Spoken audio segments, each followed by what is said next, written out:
felt worthless. I felt ugly. I felt that like that just based on what they told me. Gay.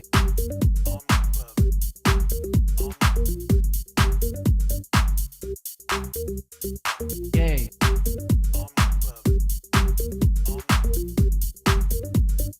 Today I feel gay.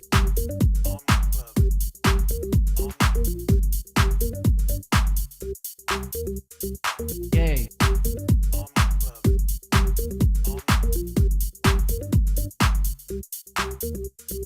So I reminded myself the two most important words of my life. I am gay.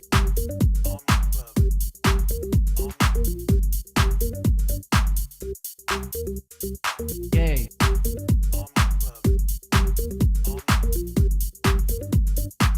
today I feel gay.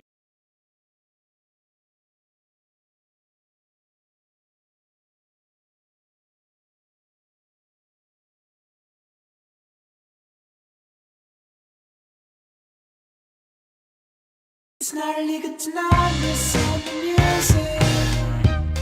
It's illegal to be naked.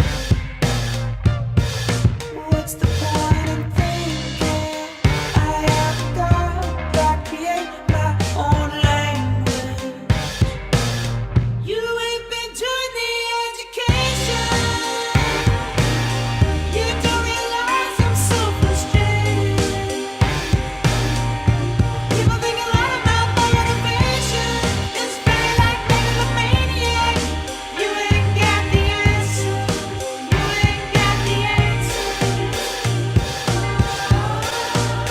I have a condition called synesthesia, where I see sounds, I see them. It's racism's cousin. I see sounds. I could probably be a professional plastic surgeon. Only I won't say the most influential person in footwear right now. Just talk to me like I'm a 4-year-old. The ultimate goal is to be like water. I see stuff from the future. I'm such a lack of futurist. I went to art college. You ain't been doing the education. I am the #1 most impactful artist of our generation. I am Shakespeare in the flesh. I'm so frustrated. Walt Disney, Nike, Google. You ain't got the answers. You ain't got the answers. When you don't feel like playing with a cat, that's racism. It's not a bouncing ball in a room with 2 cats or something. That's racism. Like I was a gifted artist since age 5. I'm like in national competitions and went to, art school. I'm actually getting an honorary doctorate from the Art Institute of Chicago. So, have y'all ever seen Wreck-It Ralph? It's in my clothes. It's in my clothes. I am Wreck-It Ralph. It's in my clothes. It's in my clothes. Everybody says, who does he think he is? I just told you who I thought I was. A guy.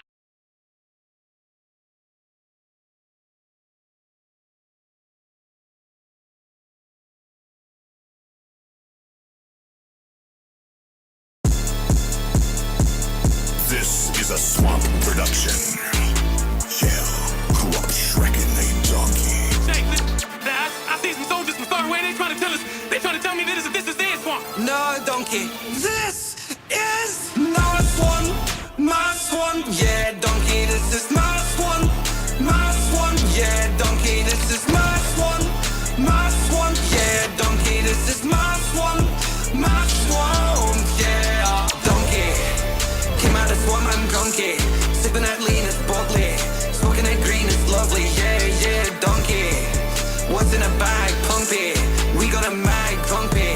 Now they fall back like Humpty Dumpty, yeah. Damn straight, I get so high, never lame straight. Hop out the back of the lame straight. They know this shooter, young guns in this too, but I think that this bitch got all blame straight. Look at my coat, we can band change. We thumbing through hundreds and whipping this on you. How can we be humble? They looking, they telling me damn Why straight. they mad at me, donkey? What for? Cause I took Fiona out the hood. Why they mad at me, donkey? What for? It's cause fuck on only 4-4. Okay, straight, hold on. Hear me, I'ma spin it. Get his block hot like a biscuit. I'm a stallion, we can kick it. Instead of motor, bitch, I'ma leak it. He ain't torment, no printing. Couple rain in the car, big sipping. Set him up, then we run blue steel skin. Sipping milk from the swamp, where you living? My swan, yeah, donkey, this is my one.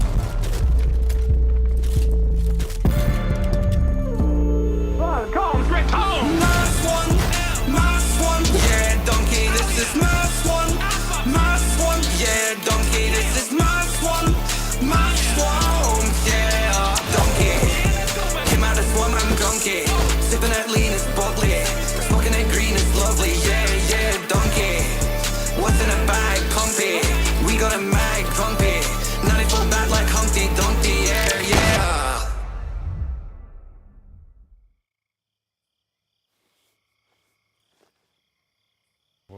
It's not on here. Uh-oh.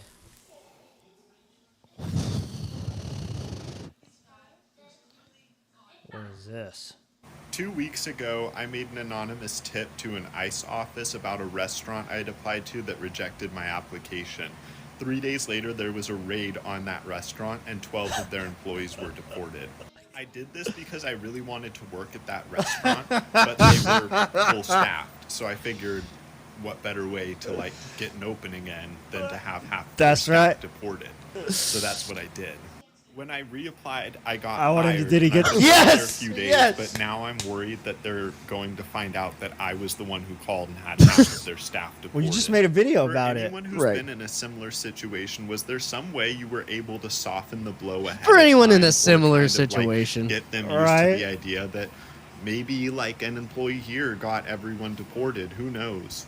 I'm just seeking advice because I do like a lot of my coworkers, and I don't want them to hate me or think I'm a bad person or something. You are a bad person, and they do hate you. Listen, I think this guy is embodying what it means to be America first. He's kicking him out, dude. Get him out. I think he was a server first, or I like this restaurant first. It sounded like he just wanted the job. That's right. He said, I wanted the job. I really wanted to work there. Pretty selfish. Yeah, pretty selfish. Listen, Rob, they shouldn't be here anyway. Okay. Right. No, I thought that was an appropriate cold open for the times at least. And speaking of times, it's time for tradition. Tim, what are you drinking? Oh, what time is it? Tradition time. Game time. Tradition time. It's tradition. Well, I let chat pick my drink, and then I realized I'm running out. So I'm going to finish this bottle of Jameson, and then I'll move to Jack. Nice. That's where we're at. What do you got? I don't know. What should I drink? Oh, we can do another poll. On the... All right, I got Jameson for me. I'm not letting them pick. I'm not letting them pick at all. I'm letting them pick. What was it? Tito's? Yeah, it's Tito's. Uh-huh. Bumbu, which is rum. Bumbu. Or Jameson. I could also hop on the JMO train with you. All right, here it comes. Rob's drink. Oh, while we're letting chat decide what you're going to drink, happy birthday, Ronan. Happy birthday, Ronan. Thank you for being a member for what? Well, you say 11 months? That is crazy. He's going to be the first one to hit a year. Yeah. It's going to be great. A couple other things that came through. Where's Josh? Josh is in a hotel with his family right now. He may or may not join. We'll see how that goes. Let me see. Somebody asked, there was a question about the golden shower hour. And this one, Golden Shower Power Hour, coming up soon. I think what you're referring to is Nomi and Mad Dog's Twitter Spaces. Okay, and that's going to be on Sunday.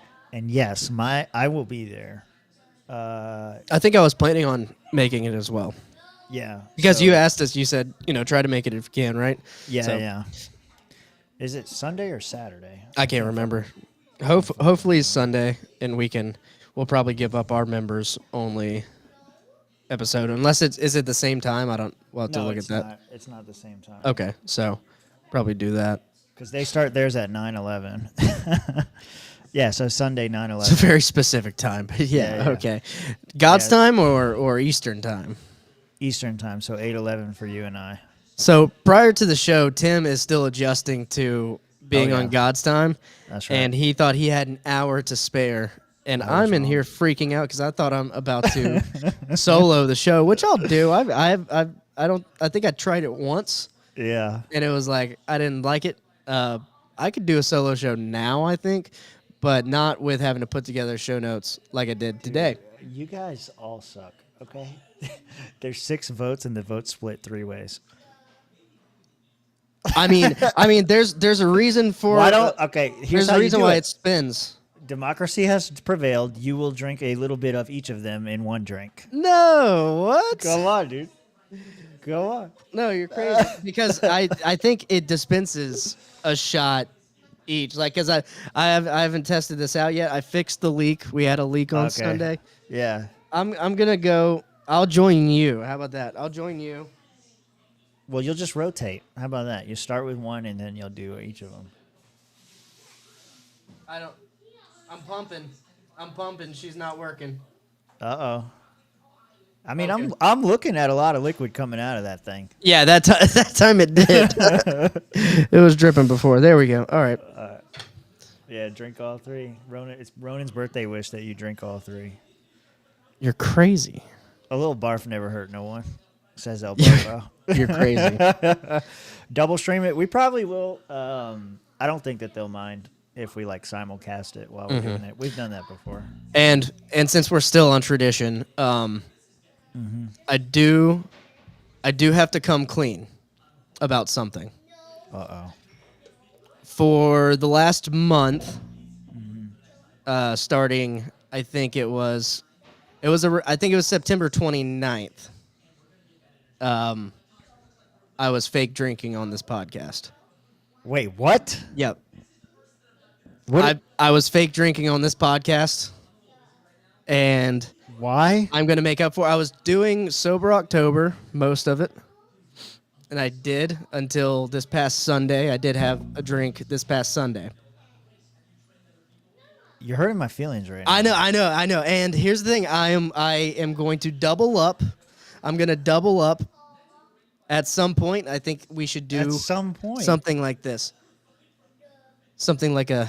I think you just Like a made ketchup. yourself the prime candidate for the Pocky Chip. I don't think it's Pocky Chip worthy because I'm coming clean. Sober October's a thing.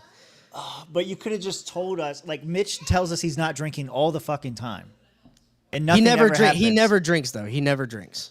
Right, but he like made that a point. He's like, if you would have said, "Hey, I'm doing Sober October," I would have said, "Rob, you're gay," and then I would have let you do it. But this is exactly. But now that Exactly. Sober October is coming to an end, and it's Halloween week. Doesn't I wanted mean to come anything. clean. I wanted to see the reaction here. I knew you would be like this.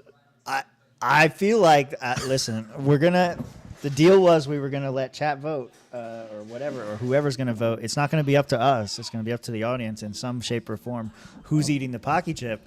And I just want everybody to remember this moment, the moment that Rob betrayed you. I don't think it's worthy of that. I think a month off and coming clean live is worth something. I don't understand why you just didn't say it from the beginning though. Oh, next time I'll say it from the beginning. I wanted to see if I could get away Next with it. time I'll tell you before I fuck your friend. It's okay. I wanted to see if I could get away with it. I wanted to see if I could get away with it, and I can. And you can review the tapes. Well, you always said vodka and water, so how am I supposed to know? It all looks the same. Exactly. Yeah. I don't know. You're very upset about this. I'm just, I'm cheekier than Okay. Mitch. Okay, I'm cheekier than Mitch. All right, you know, and Mitch would have given me some fucking diatribe about how this relates to New Vegas in some way. well, actually, this does relate to New Vegas because you see, no, it's okay, it's okay.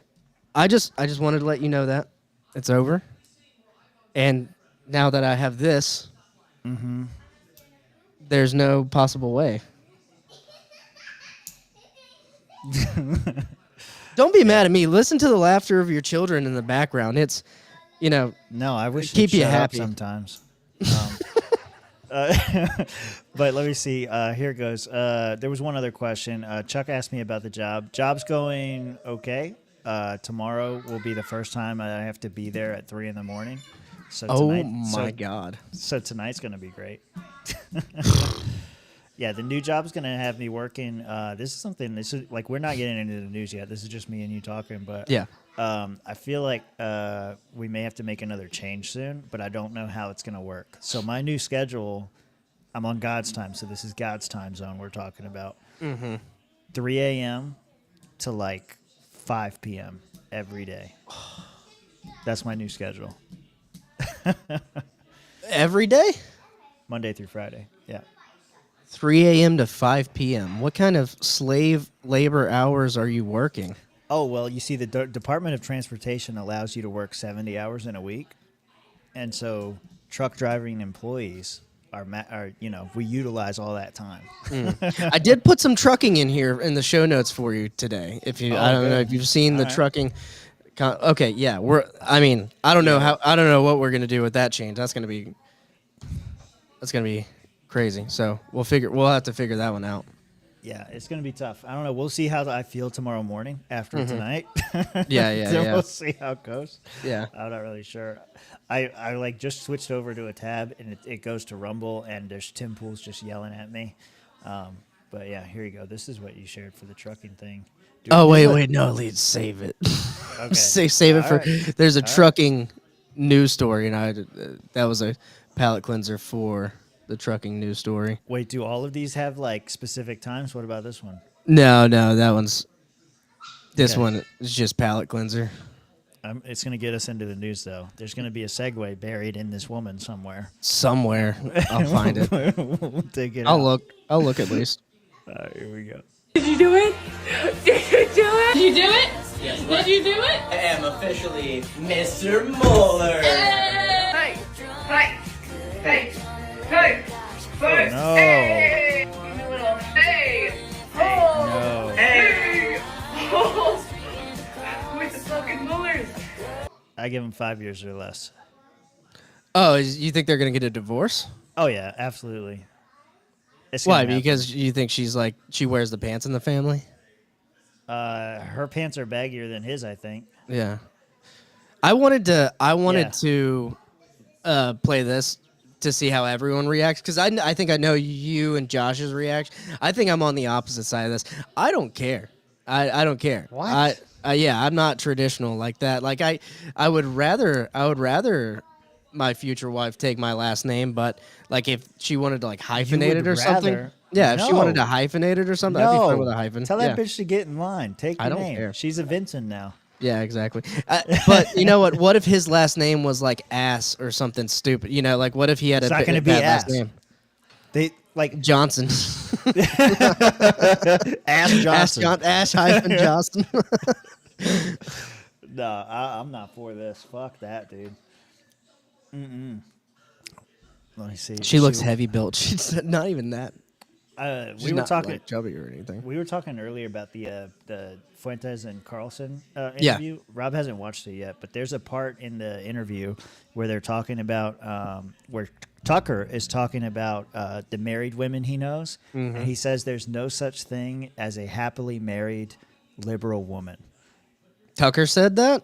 Tucker said that. He said like that, like all of the married women he knows are conservative. He's a conservative, so take it with that grain of salt. I don't because I want to watch it. But did Yeah. he kind of stoop down to Nick Fuentes' level of? They agreed on a lot. Yes. On a lot. Wow. On a lot, I'm yeah. kind of surprised at that, given how much Fuentes kind of Like I'm not. I won't ruin it for you, but like the whole conversation is, I agree with you, but you don't need to take it to race, or you don't have to obsess on the Jews, or you don't have to. It's like, don't make it about identity politics, and we're in 100% agreement. That's Tucker's position.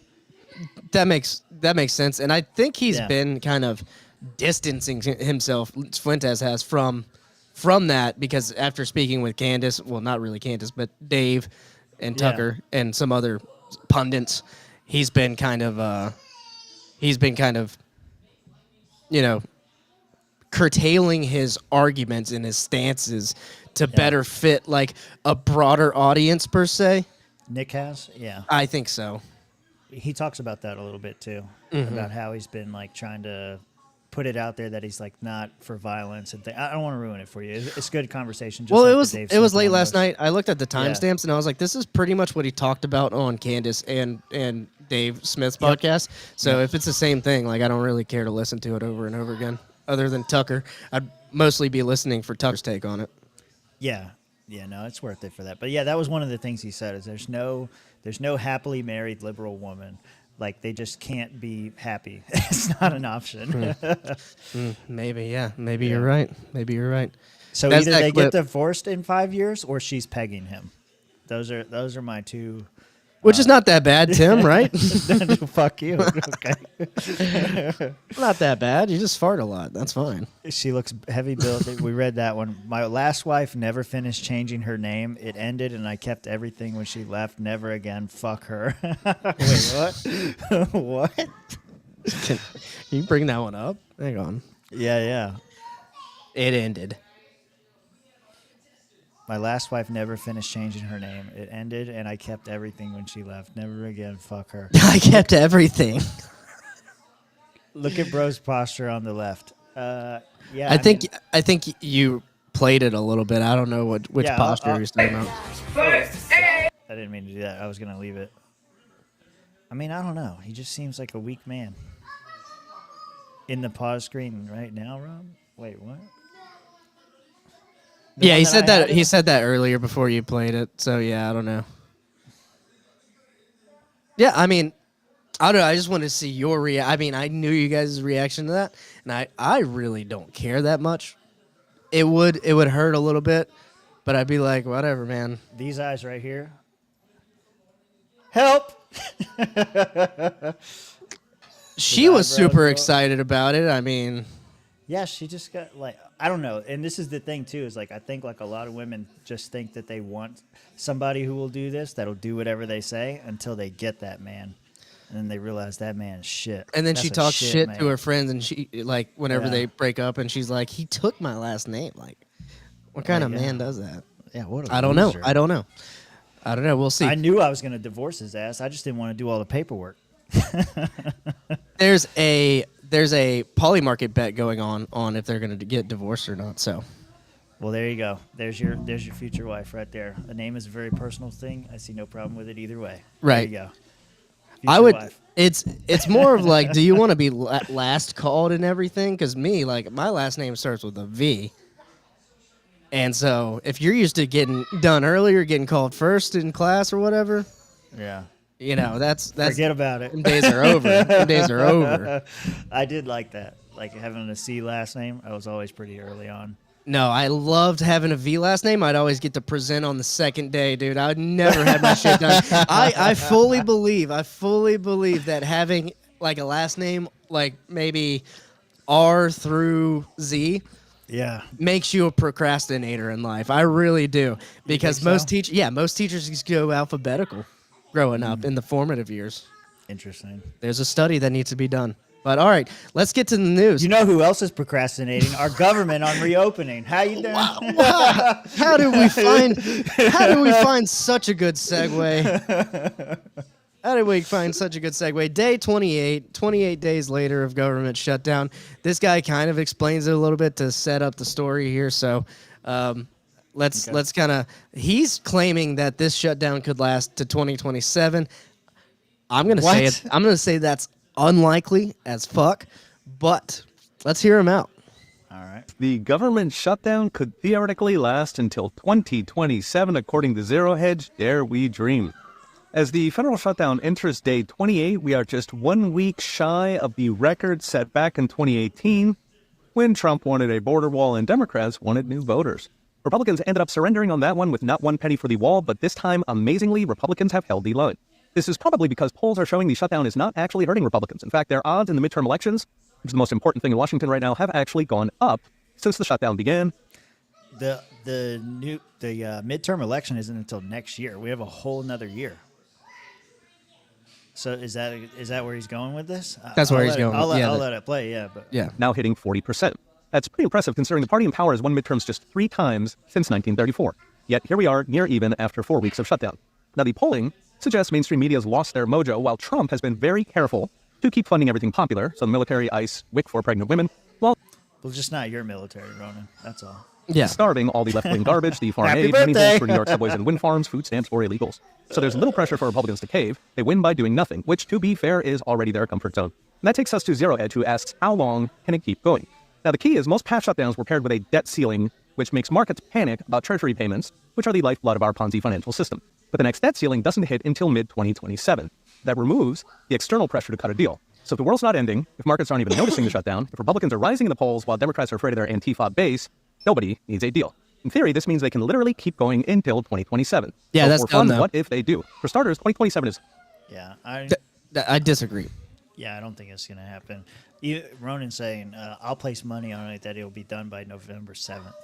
Yeah, after so Right there is after a the election, is that right? Well, Yeah. there's a theory floating around that the Democrats are kind of postponing it. Well, they're helping to postpone it at least in part to campaign for Mamdani in New York because that's such a big election for them that they're trying to spend a lot of time and effort doing that. Obviously, Republicans are saying, "Hey, we need 6 votes. We have 54. You got the 6 to pass this." They won't come to the table because they are trying to put things in the bill to pass it that the Republicans aren't trying to agree to. How is it, like, why is this such an important election for anyone? Everybody knows Mamdani's going to win. Cuomo has no shot. Saliwa has even less of a shot. It's over. Like, what is so important about this right now? Right. I don't know. I don't necessarily agree with that take. That's just kind of. Think so? I mean, I don't think the Democrats are postponing it to run this, run Mamdani and win in New York. Why is my top search on Real Clear Politics Grinder? Was there a story that we searched on Real Clear Politics to do with Grindr? I can't remember. I think so. I think we did like the Republican convention or the Libertarian Probably, convention numbers one time. Maybe that was on. Or maybe you just drunkenly had a Grindr all the time. had a bone, dude. All right. Yeah, that was weird. Yeah. All latest polls. Let me see. Name of race. I'm trying to see. Where is it? There's no Real Clear Politics for this.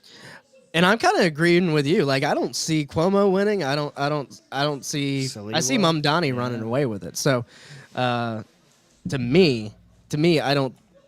The strategy just doesn't make sense logically to me.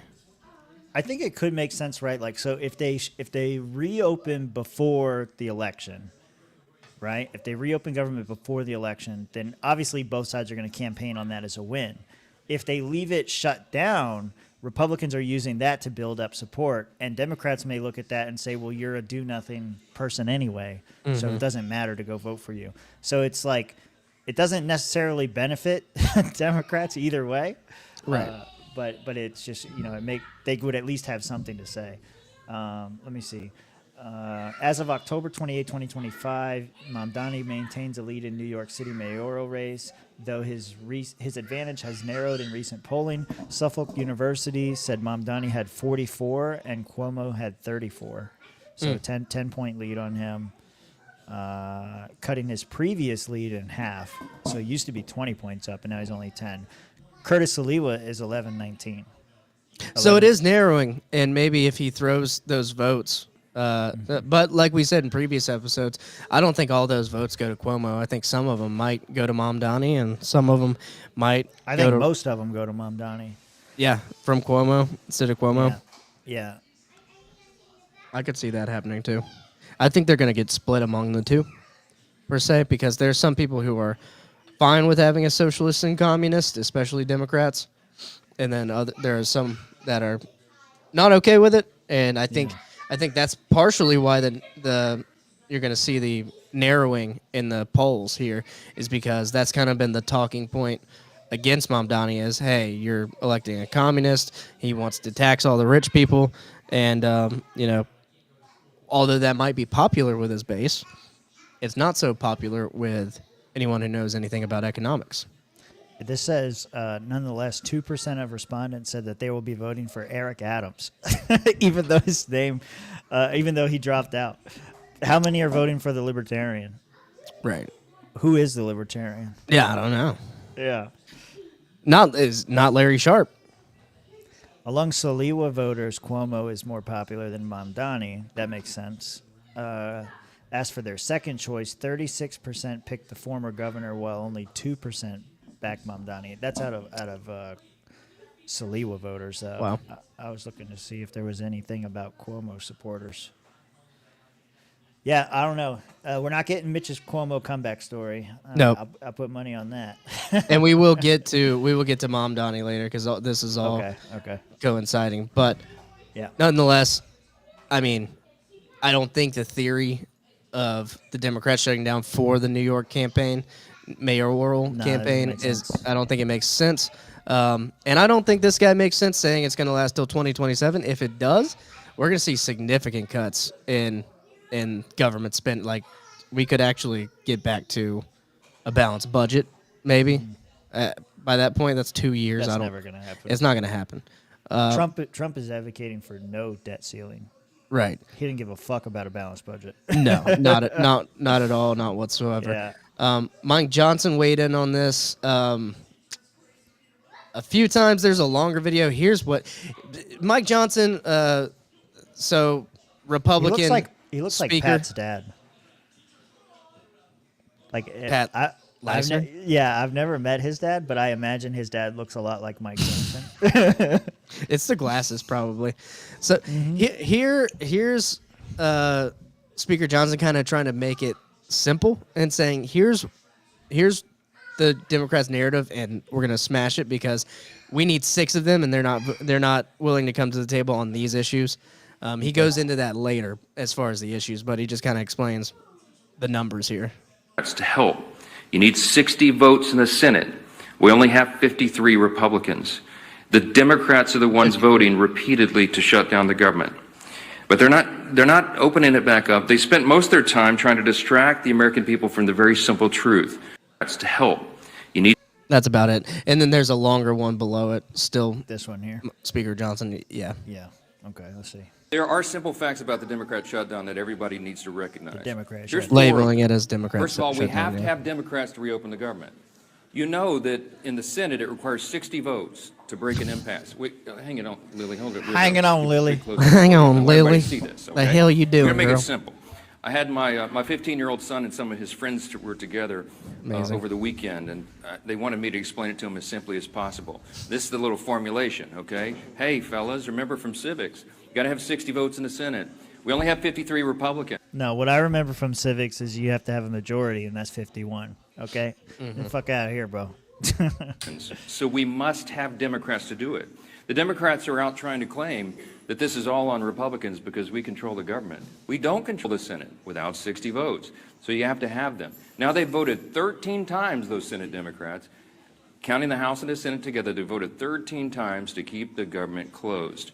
And what they're demanding as a ransom to reopen the government go ahead. are some really crazy things.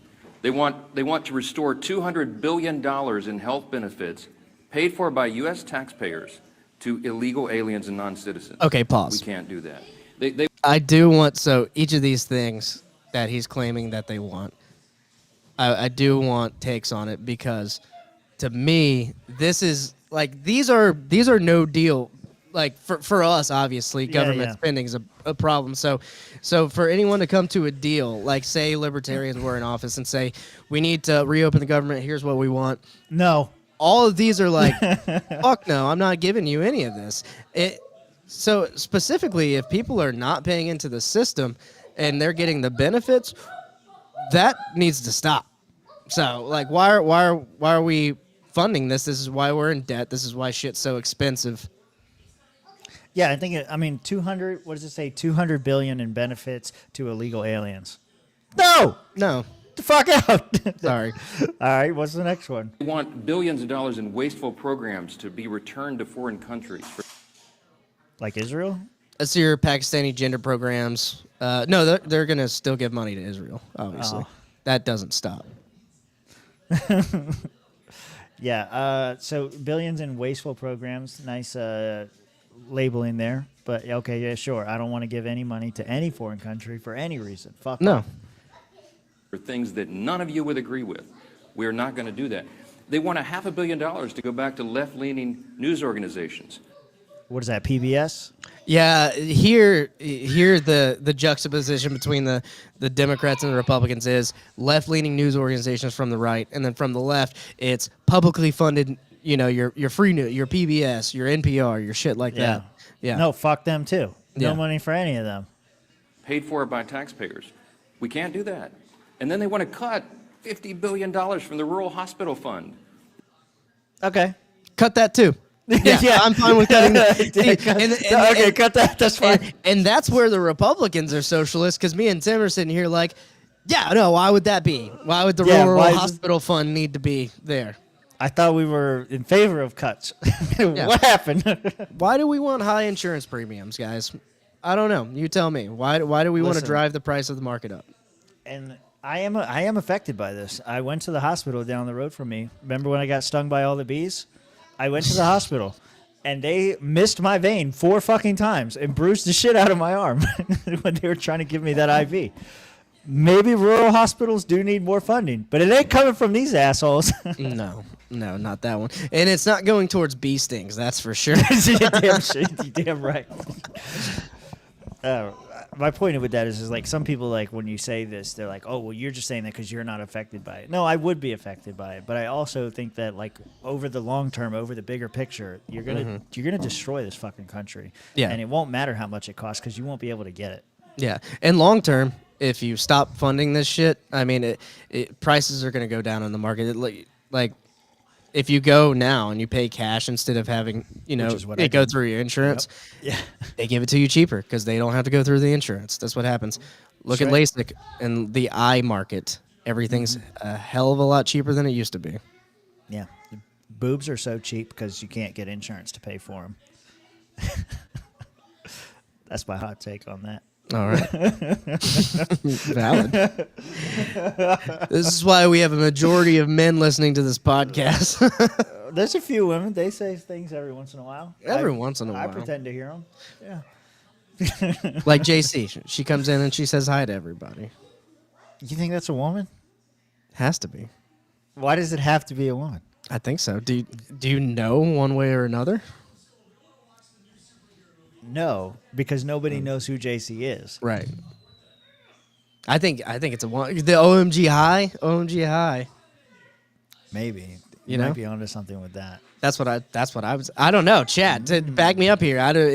Put it in a poll. Is JC man or woman? Man, woman, or pterodactyl? Tell me. I'm not putting pterodactyl. I will do man or woman though. Not Q&A. Oh, I hit the wrong button. I'm like poll. 80% on that. I mean, I've always felt in my heart that JC is a woman. You just want JC to be a woman. OMG, JC is a woman. I stand corrected. I guess men can also say OMG. Come to think of it, I probably said OMG this week in a text message somewhere, so. Probably trans. Could be wrong. Could be. Yeah, it makes me. Yeah, that's what. Yeah. Oh, I see that. The other chat's a little quicker. That's funny. All right, does he say more on this? What else does he say? Yeah, he this goes is on like a 10 little bit. minutes. Holy Yeah, shit. no. Okay. We're good after a couple more. Not minutes, but a couple more. Democrats tings. admit to using pain as their leverage and boast every day gets better for us. Is that what Chuck is saying? That every day the shutdown goes on, it's better for him? Yeah, I think they're making it seem like they're looking good. I think that's what they always do, though, right? Yeah. Yeah, they lie. They lie. Yeah, they don't tell the truth. Oh my God, I'm JC. Well, that would be a point in the man favor. If Magoo's JC, then he has had us all fooled for years. Oh, yeah, right? All right, let me see. Yeah. You want to keep going with this? Yeah, or? keep going a little bit more and we'll see. Okay. That Republicans got signed into law July 4th to prop up health care in red states and rural areas around the country. It's too important. Dumb. But they want to take that away. They Good. know that Okay. we can't do it. It's like corn and now subsidies. that they've begun to admit what this is all about. Thanks, Lee. You put it on the thing there. Thanks, Lily. They're admitting. They're admitting. He's what gonna they're go up to. Chuck take her Schumer said blood every later. day of the shutdown gets better for us, meaning the Democrat Party. And you know we had the second ranked Democrat in the House. Okay, this is dumb. Yeah, Minority whip. I don't want to hear his propaganda, actually. I want to see Chuck Schumer every day. Yeah, let's see if he actually better said for that. us. Democrats digging in on shutdown. Every day gets better for us from Forbes magazine. 59 for the low price of $59.99. You too can read Forbes magazine. Yeah, I ain't paying that shit. Let me see. Democrats dig in on shutdown fight. Every day gets better for us. Is there a clip of him saying that? Because, we're retarded these days, and we actually want, like, the news clip. Let me see. If I take this to YouTube, I bet you I get something. A short or something. Yeah, maybe. UTEP playing Kennesaw State today. Go UTEP. Dude, our fucking our shared algorithm is so fucking ridiculous. Yeah, I know, it's crazy. The American people are blaming them. Let me see. Historically, you've been against government shutdowns. Also, Democrats passed the same CR as recently as March, as well as 13 different times under the Biden administration. Why the sudden change, of course, when there's been a history of Democrat support? Ask Donald Trump, ask John Thune, and most of all, ask Johnson. In all those instances, we negotiated with Republicans and came to an agreement. When I was majority leader, we had 13 different CRs. And Henry Ford Ask invented yourself, the motor why was vehicle. none shut down? They sat down with Republicans and negotiated. They I was thinking the same American thing. people How's this see old it. fucker still here? Every poll, we just saw one in our caucus today. They blame the Republicans. They blame them because they're not negotiating, because they're on the wrong side of health care, because they're in charge. They have the presidency, the Senate, and the White House, and they've gone home. So the Republicans have put themselves in an awful stew, and the American people are blaming them. Thank you. Thank you. I don't think they're blaming them. Mr. President. What? Mr. President. Okay, thank you. Hold on, look at this one here. Chuck Schumer warns millions of families would face financial disaster if the shutdown continues. Open enrollment is 5 days away. Starting this Saturday, tens of millions of Americans face the specter of financial crisis, all while Donald Trump is dancing on the tarmac in Malaysia. Donald Trump may be having a nice time abroad, but people here at home are dreading open enrollment. Insurance plans that cost $300 or $400 a month will... Okay, bro, fuck you. I just went through the hiring process. This I haven't looked at this in so many years because I just never picked it for my last job, and I had that same job for like the last 8 years. I just got a new job. And when you sign up for a new job, they always give you an opportunity to. There's 2 times you can, or there's multiple times you can get benefits when you first get hired, when you have a life event, and during open enrollment. Those are the only times that you can change your benefits, thanks to government. Okay, thanks to Obamacare and all this bullshit. Mm-hmm. I just looked. So I have a very average sized family. Me, my wife, and 2 kids. Okay. That is probably the most, yeah. Yeah, we're like very basic, okay? Yeah. For all of us to get the basic level of coverage would have cost me $400, not a month, a week. Yeah. $400 a week out of your paycheck, before taxes, of course. Mm-hmm. They take that. Mm-hmm. Yeah, so him saying, is $400, I wish it was $400 a month. If it was $400 a month, I might fucking get it. But I ain't paying $1,600 a month. No.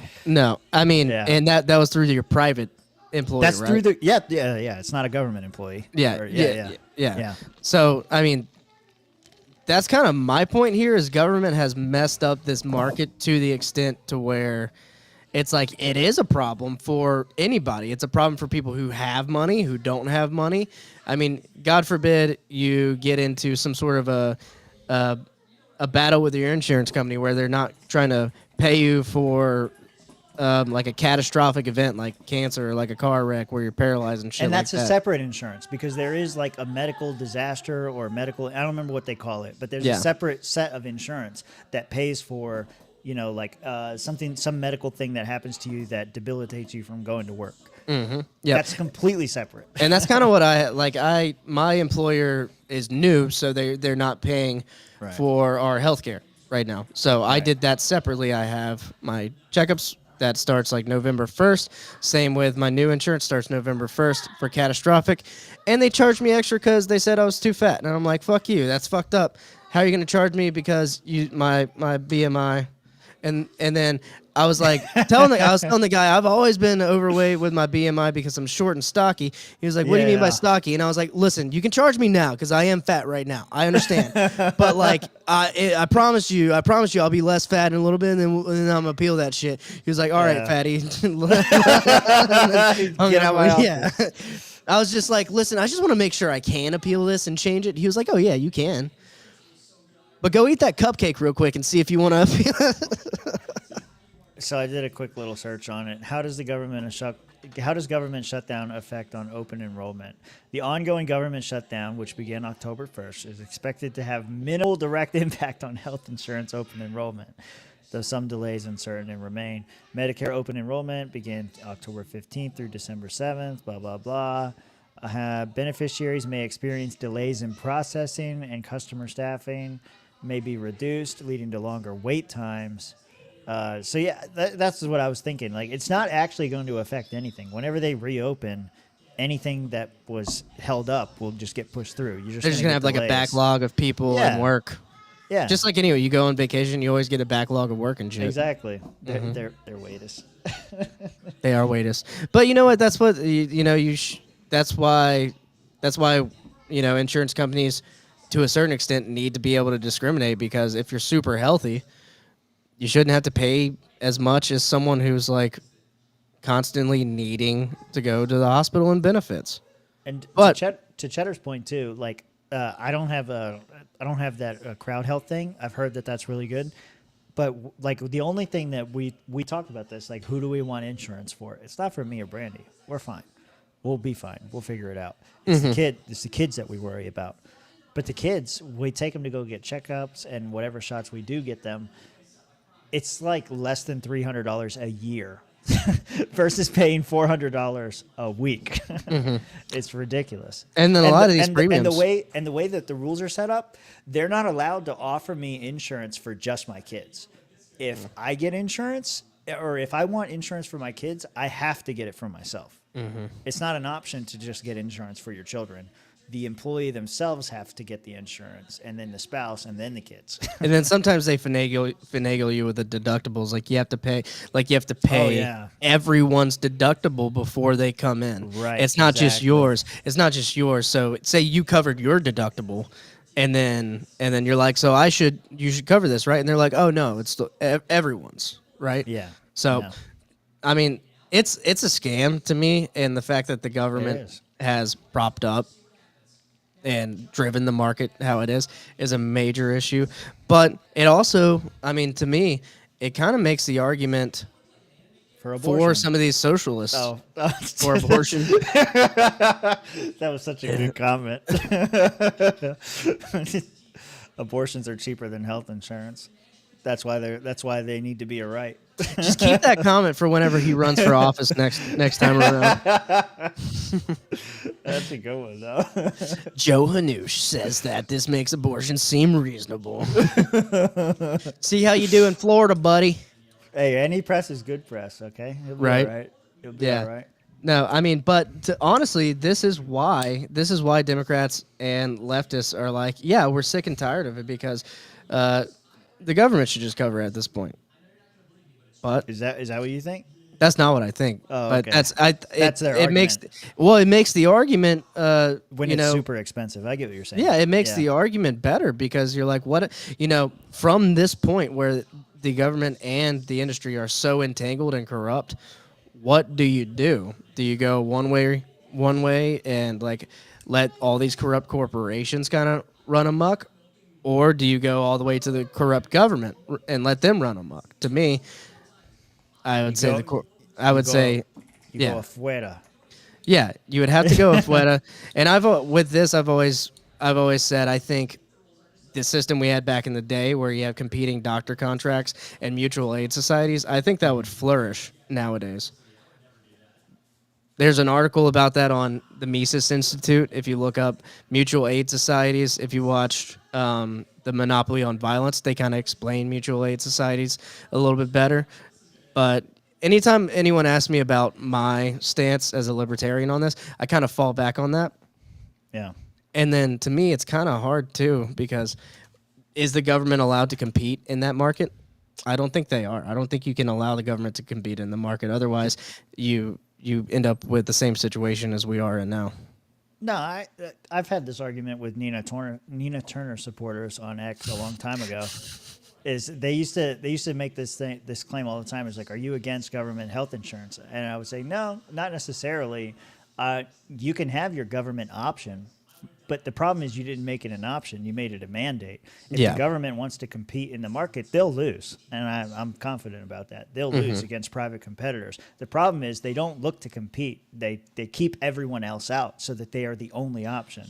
And then they pitch it as like, oh, it's a public option, or, oh, it's like, whatever it is. Public means government, means you paying through your taxes, dumbass. Yeah. And there's no way to confirm whether you are actually paying those taxes. So that's why we're funding a lot. Well, we're not. Of, our interest pays more than our Medicare. Right. So. Right. So what now? We'll just keep printing money. The silver keep getting more and more higher. Thank you. Keep doing dumb shit, dummies. Here you go. Ministerio de Turismo y Deporte, afuera. Afuera. Ministerio de Cultura, afuera.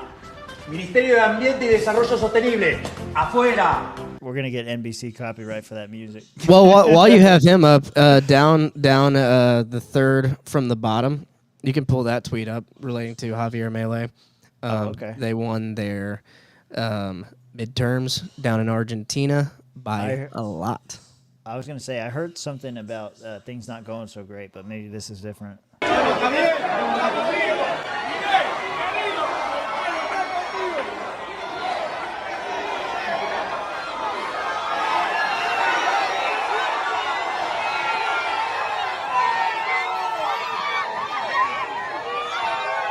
Wow.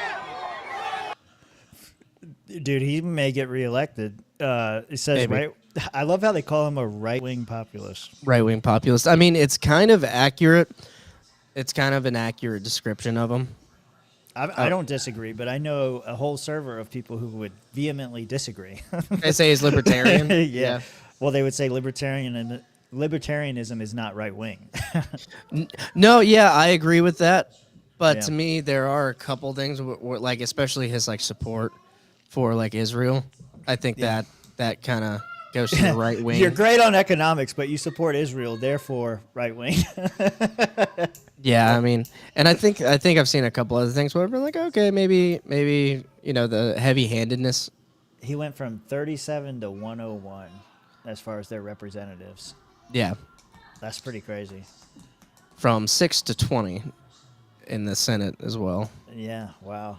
Okay, I don't know what the total numbers are, but that's pretty big jump. That's good signs for his reelection though, because that's what I was worried about. Is like he would get elected, do some good things, but the changes would not happen fast enough, and then he would be voted out.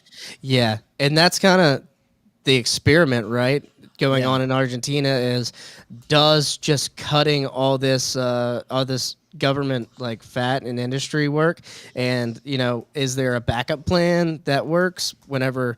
Does the private industry immediately supplant what's going on in the government, or does it take some time? What do you do with all the people and the pensions and shit like that? So it's a Yeah, right. But to me, it's like if you made a deal and there's pensions No, there, I you agree with gotta that. pay. You gotta pay that out. If people have worked all their lives, you gotta pay that out. But here, I mean, I think it's going well so far. But I have a cursory understanding of Argentina. But I do root for Milei and the way he's gone about afuera, Well, the whole afuera. I said it when he first got elected. I'm pretty sure I said it on the show. Is that like this is the libertarian like litmus test or like whatever you want to call it. Like, however well or poorly Milei does in Argentina and the effects from that country are going to speak volumes for libertarianism worldwide.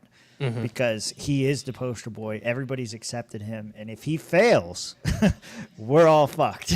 Yeah. If he succeeds, there's hope. Yeah. But if he And- fails, we'll know why, right? We Will will at least see why he failed. Yeah, will we is a good question. I think if it does fail, we'll have things to look at and say, well, maybe you do this different. I think if he fails, we're in the same trap that socialists are in, where you say, well, there's never been as successful a socialist country. And then they all have to say, oh, well, that wasn't real socialism. This Right. is why, X, Y, and Z. And so we'll be stuck in that same trap. Well, Milei wasn't real libertarian because he did X, Y, and Z. Mhm. Like, that's not a winning argument. You're not going to win that battle. That is And true. So I feel like he has to do good. That's a good point. That's a good point. Yeah. Yeah. Yeah, that is a great point. Yeah, but nonetheless, moving on in relation to the shutdown, there are SNAP and EBT. Speaking of socialism, let's Yeah, talk about EBT. Yeah. Yeah, so let Tim Pool set us up here because he does a good job with it. All right. It's the snap-ocalypse. The snapocalypse. Whatever you want to call it. SNAP benefits are not going to be distributed on November 1st because the government is shut down and the funds have not been appropriated. Now, this story Let's fucking go, dude. has been bubbling up, and it's getting real juicy because there's concerns. We could see food riots. Get your sound effects ready. 42 million are cut off from their welfare benefits. And it's worse than that. Amazon's firing 30,000 individuals initially.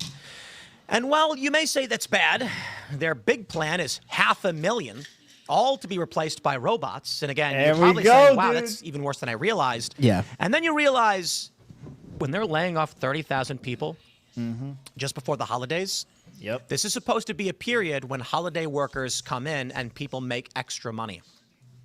Oh, Yep. boy. So why does that matter? Well, we have an estimated, I think some estimates of several million unemployed young people. And the research predicts when you got a lot of unemployed young men, you get revolution, baby. And so now, I love this. As civil war has bubbled up in the conversation for some... Take a drink every time Tim Pool says Civil War. Yeah, and that's kind of what I wanted him to set it up because he is thinking this is going to be some extravagant turning point in the country. Nah.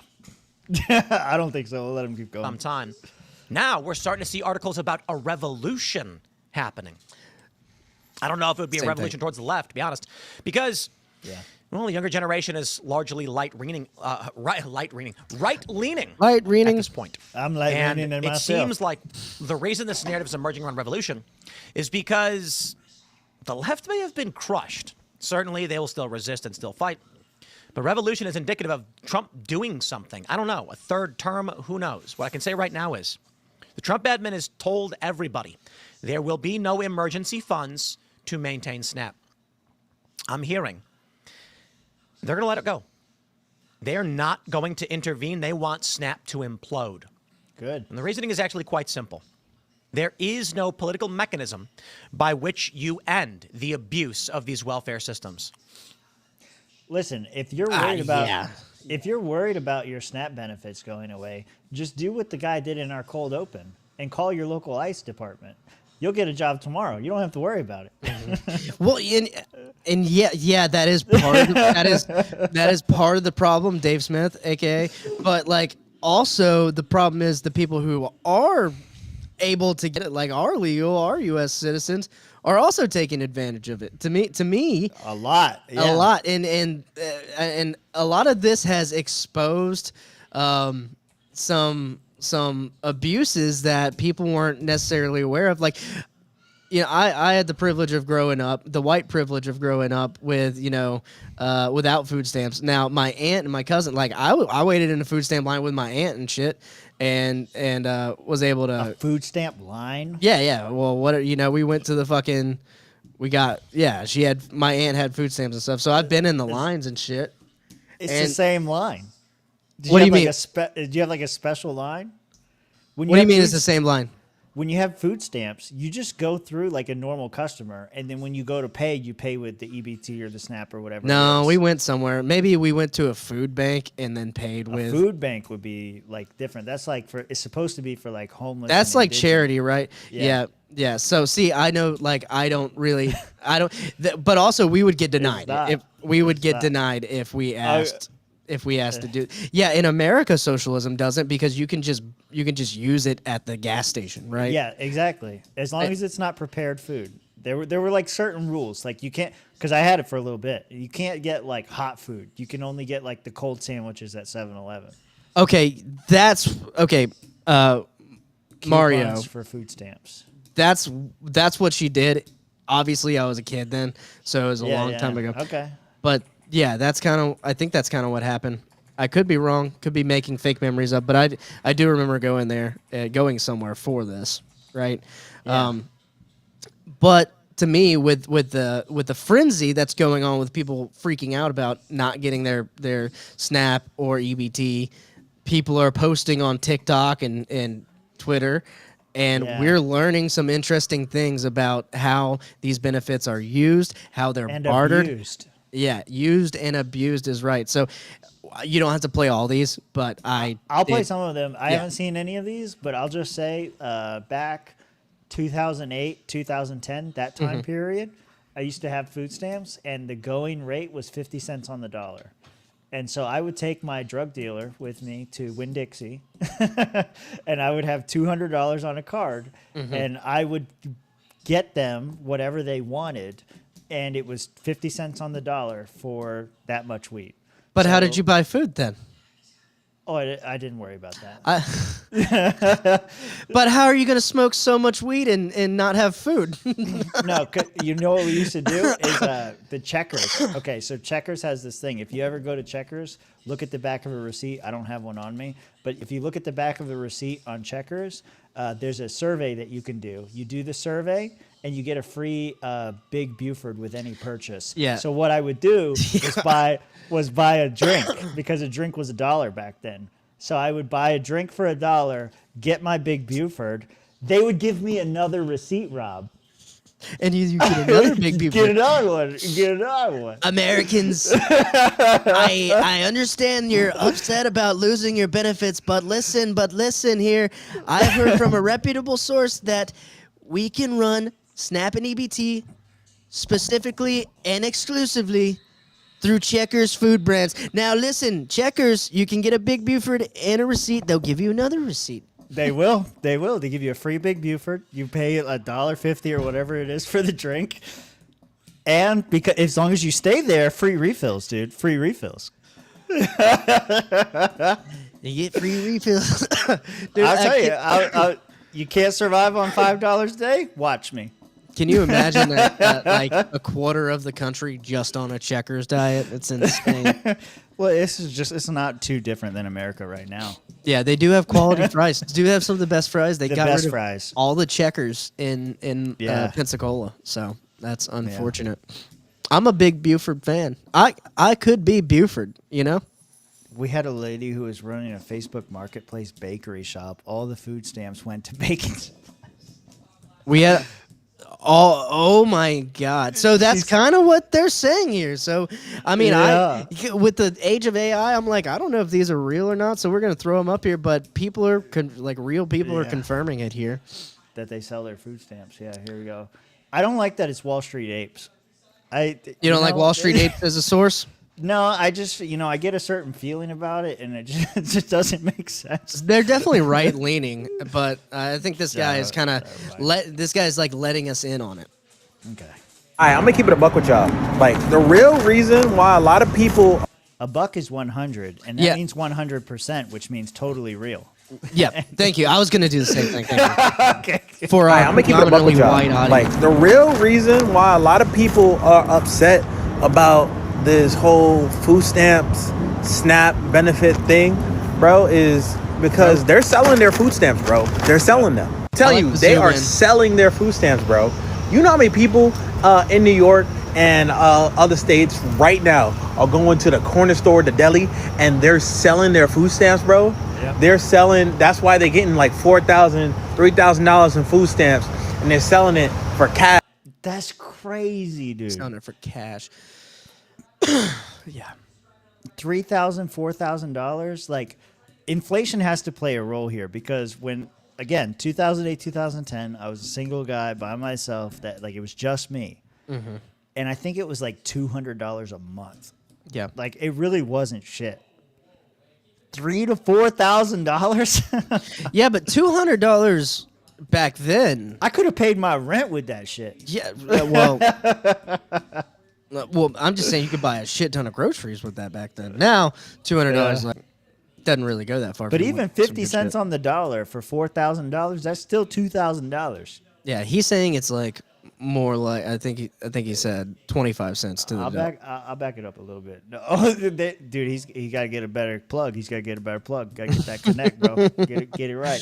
And they're a plug is someone selling their food stamps, bro. They're selling, that's why they're getting like $4,000, $3,000 in food stamps, and they're selling it for cash. They'll get $4,000 in food stamps, and they'll just take like $1,000 in cash. Like, bro, like that's happening like everywhere. That's why they're mad. That is exactly why they're mad right now. And you know the thing about it too? They will never admit to selling their food stamps. But it's happening.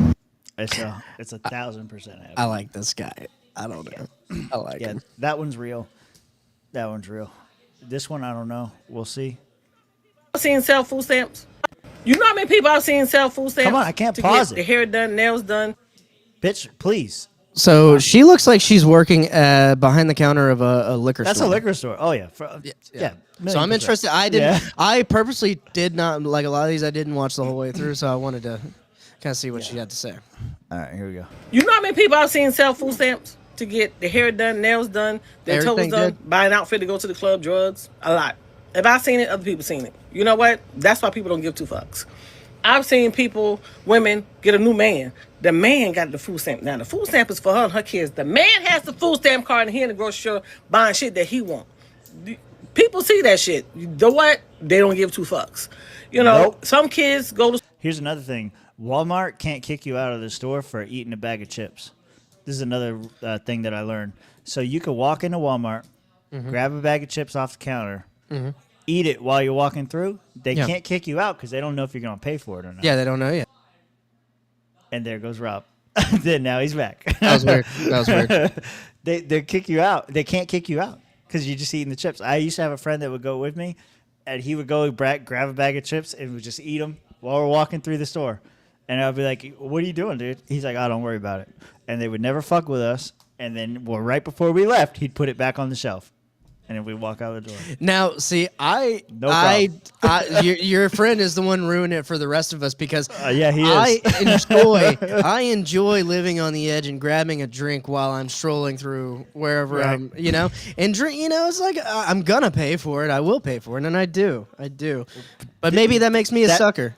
No, that's the question, Hanush. Did you pay for it at the end, though? Yeah, in the cashier line. In the cashier line, though, pussy, drink it while you walk about, man. Drink it while you're looking at the tires that you're not even going to buy. Chug that shit.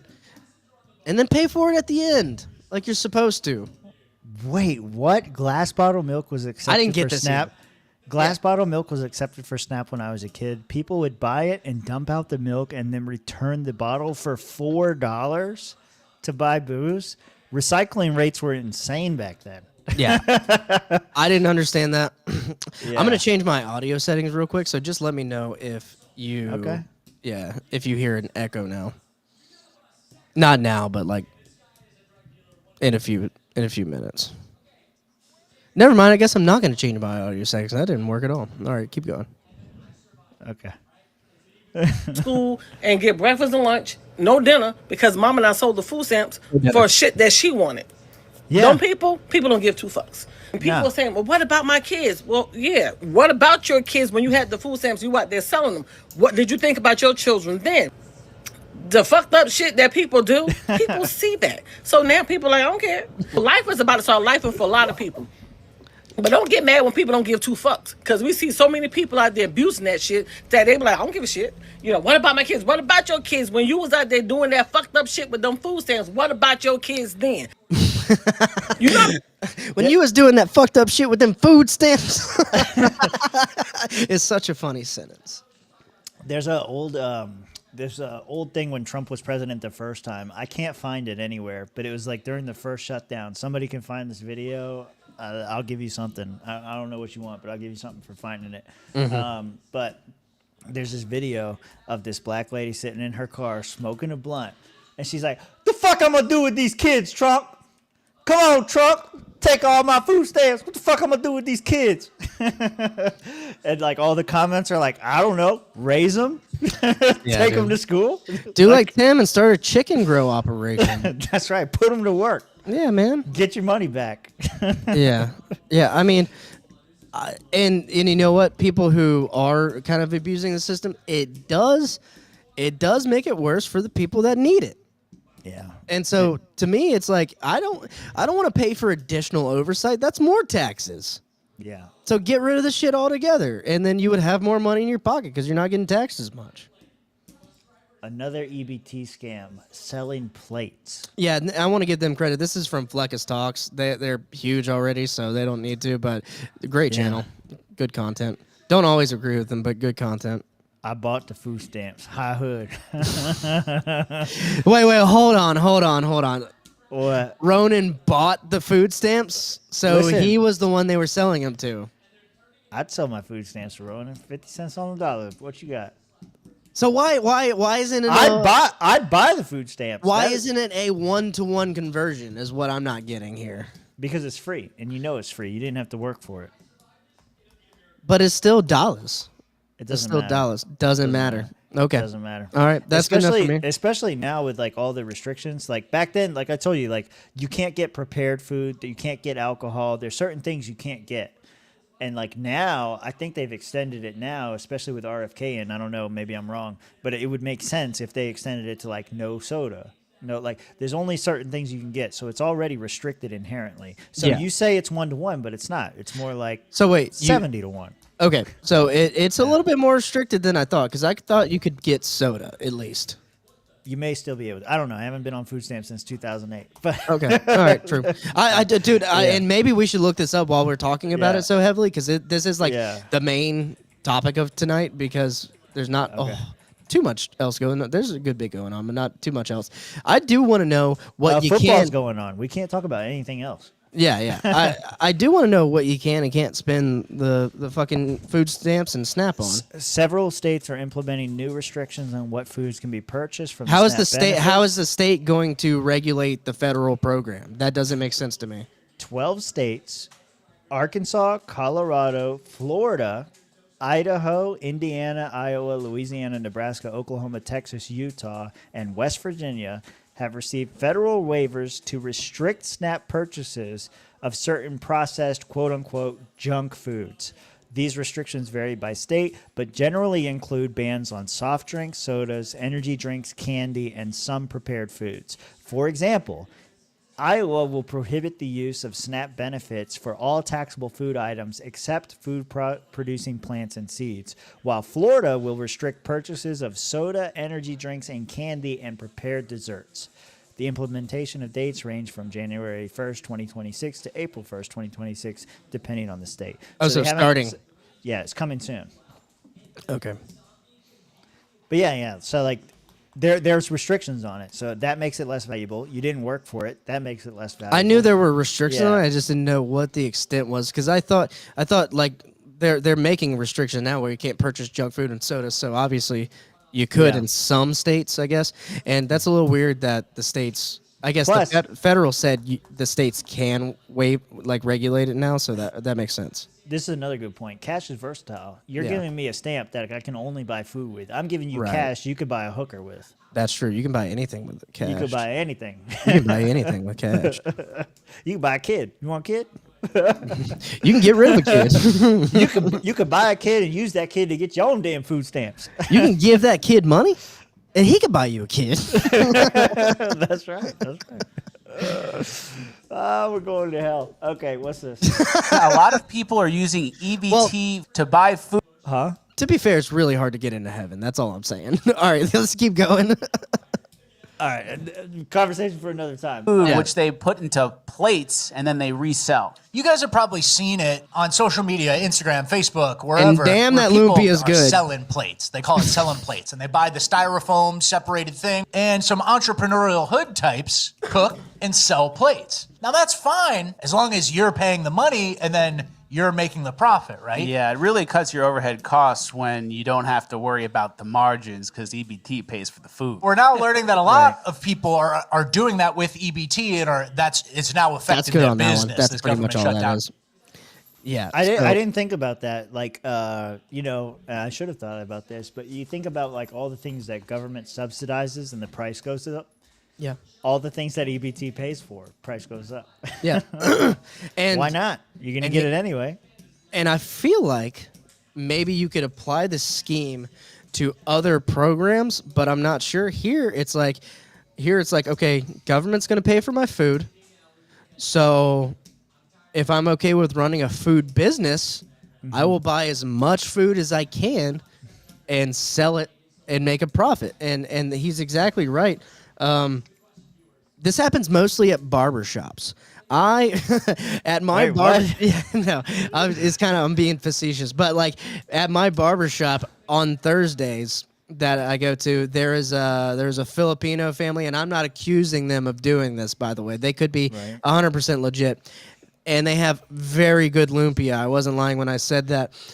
They do plates. They do plates like this, and it is kind of on the hood side of town because I like to get my hair cut good. So to me, it's JC. We've been waiting on you. Hold the phone and everything else. There's a poll in the chat right now, JC. I did not close it. JC. Was chat right or wrong? There's a 73% vote that JC is a man. What? I didn't persuade y'all with the OMG high? I mean, the demographics make sense, but we do have women that watch this show. And 27% of them voted for woman. We need to know. We need to know what you are, JC. We need to know. But yeah, no, I sometimes, if I catch them on a Thursday, they come around, take orders for plates. And I'm not saying they do this, but this is a very lucrative thing that some people do with EBT. Yeah. No, I don't remember who it was that said it. I think it was Cheddar or maybe it was Chuck. It was one of them that said like the person that used to take the baking supplies.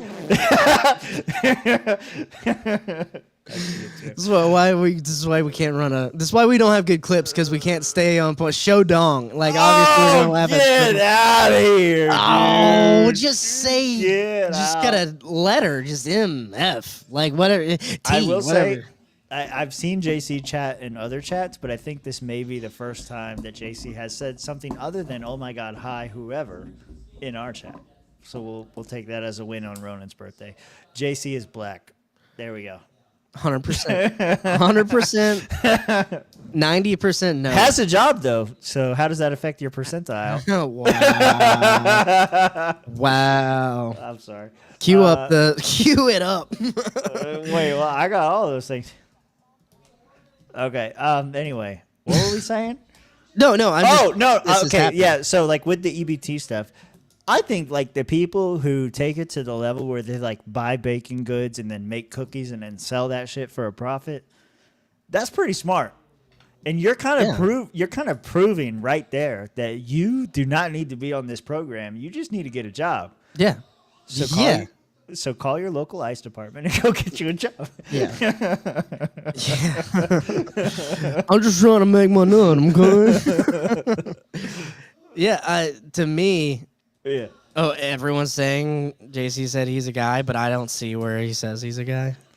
What? Read a little higher, Tim. I'm busy at work and can't chat. Oh! I see it. I was stupid. Oh, I'm There a we guy. go. I'm a guy. There it is. I'm wrong. I was wrong about you, JC. I usually work when you all are live, and then the very next comment from Joey. I usually goon while y'all are live. Oh, by the way, and maybe this can make up for my betrayal. I did stop by Panama City last night. Stopped by Joey's house, and we ran some moonshine back to Pensacola. I do have more fig. Oh, I do have apple, not cider, just apple moonshine. So we ran some shine, and I can do some atoning with shine. I'm not opposed to it. It does not fit on the spinner, though. I already tried. It does. Moonshine does not fit on the spinner. What you do is you get a funnel, and then you pour it into a bottle, and you just write Joey Shine on the side. Oh, yeah. Now you're thinking. Okay, yeah. Yeah. The figs from hell. From I don't know. Maybe Kyle and Rob ate them both next to me. I did not get picked. Thank you, Mario. I appreciate that. But both of them told me it wasn't as bad as I thought it might be.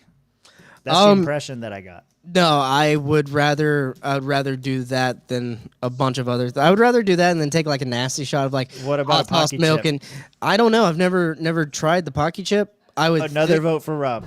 I would think the Pocky chip is worse, admittedly. Oh yeah, it's painful. But I will say I don't think I would eat like a little bit of the Pocky chip. I think I would eat the whole Pocky chip. I don't think Mitch ate the whole Pocky chip last time. Maybe he did. I can't remember.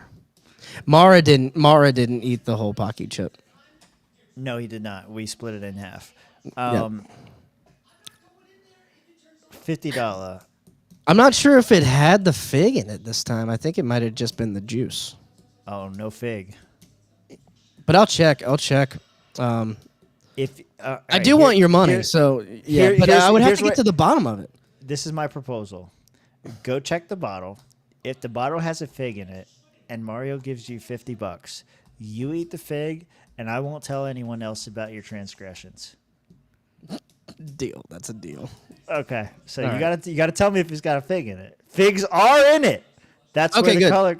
Well, wait. Okay, but no, good. but what we're talking about is the actual fruit in the jar. I think that's what he means. So I will Okay. go get it. Okay, the fig is your exit for your betrayal. Yeah, see, there we go. That's what I said. Yeah, if he eats the fig. Okay, but there's two conditions here.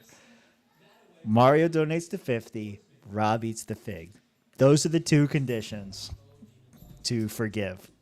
Yes, Timmy. Okay. Why do you always call me Timmy? All right, let's see. Do you have it? Oh, he's got to go get the keys? Do you have it locked up? I don't think he can hear me. I didn't say eat. I said eat. Don't worry about it. I said eat. It's okay. We're going to get him to eat it. It's going to happen. He's going to eat the fig. What do you guys think is worth? A fresh fig or a fig that's been marinating for like however many weeks or months it took him to actually drink that whole bottle? Because by the time he brought the fig to the Florida convention, it had been sitting in his freezer for so long. So like, which one do you think is like worse for him? Do you think is it worse to eat the fermented fig or the fig that's like with the fresh brew? Joey, you gotta go to Grand Rapids with us. Did you mean to keister it? No, till the shutdown ends. He has to save it until the shutdown ends. No, I want him to do it right now. Because if we hold it until the shutdown ends, okay, I got you. I see it. If we hold it until the shutdown ends, then the other guys are going to know. So it doesn't because they're not going to watch this. Josh is not watching. Mitch is not watching. They do their own things. Yeah, I want him to when he pulls it up, I'll pull up the chat. AC is off. Huh? It's just cold outside. How cold is it outside? What are you talking about? Talking to my dogs. You're talking to your dogs about the weather? Yeah, they're freezing. All right. Is there a fig in there? Yeah. Here you go.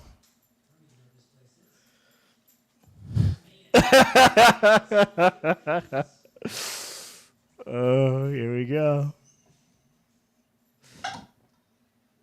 I haven't even had dinner today. You're going to have a fig. You're going to have a fig for dinner. Yes, I am. Let me see the jar. Let me see the jar. Hang on.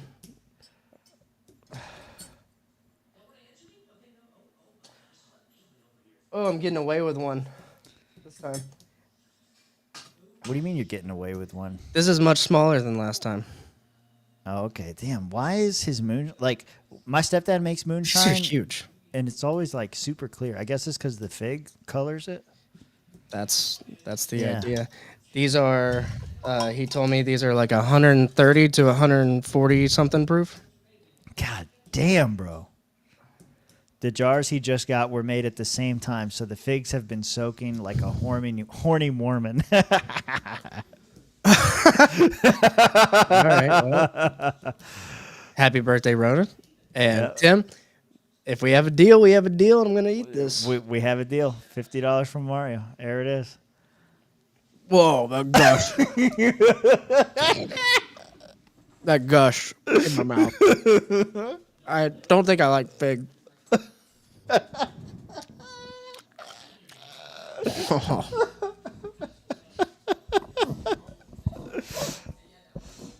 I've ate more of these than a normal person. That is so bad.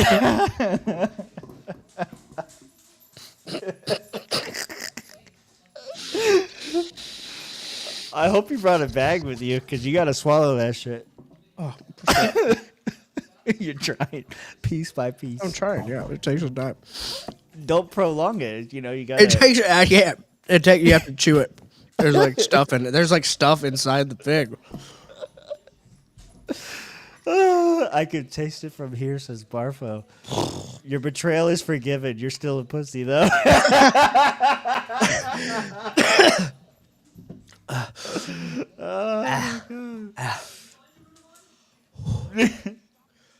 That's hot. Oh my god. It's hot. It's hot? It's hot. Yeah. I guess alcohol does have like that hot flavor. Now watch a documentary on fig wasp. What the fuck is that? I No, don't know. I won't do it. I don't Won't even- do it. I don't even know what that is. Can I use EBT to buy fig wine? Yes. It's not a prepared food. A fig is like an inside-out flower. Google it. Wait, what? Yeah. Because all the inside, I didn't like that. I didn't like it the first time or the second time. Didn't like it the third time. From Brave, a fig is essentially an inside-out flower, specifically an inverted inflorescence known as a syconium. This structure is formed by a cluster of hundreds of tiny flowers and seeds enclosed with a bulbous, fleshy stem. The entire fruit is not a single fruit, but multiple fruit composed of many individual fruits. That sounds gross. It doesn't even taste like a fruit. It doesn't taste like a fig Newton. It tastes like straight moonshine. That's what it tastes like. Well, there you go. All right. I think we're done with Fleckas. What do we got? 8-body bitches? What? Oh no, wait, that's next. That's after this next one. Yeah. Yeah, keep rolling through these things. Yeah, that one caught my attention. Okay, so who is this lady? What She's is it? stealing. After bragging all the things she stole from the store. Oh, Jesus Christ. I bet she bought that steering wheel cover on Etsy. I bet she stole it.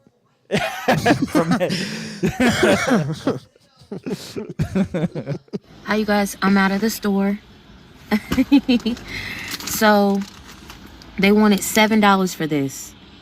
Mind you, I don't have food stamps anymore. They cut me off. So, I only had $22 left in food stamps. So, this is what I stole. Okay? They wanted $9 for this. I said, oh.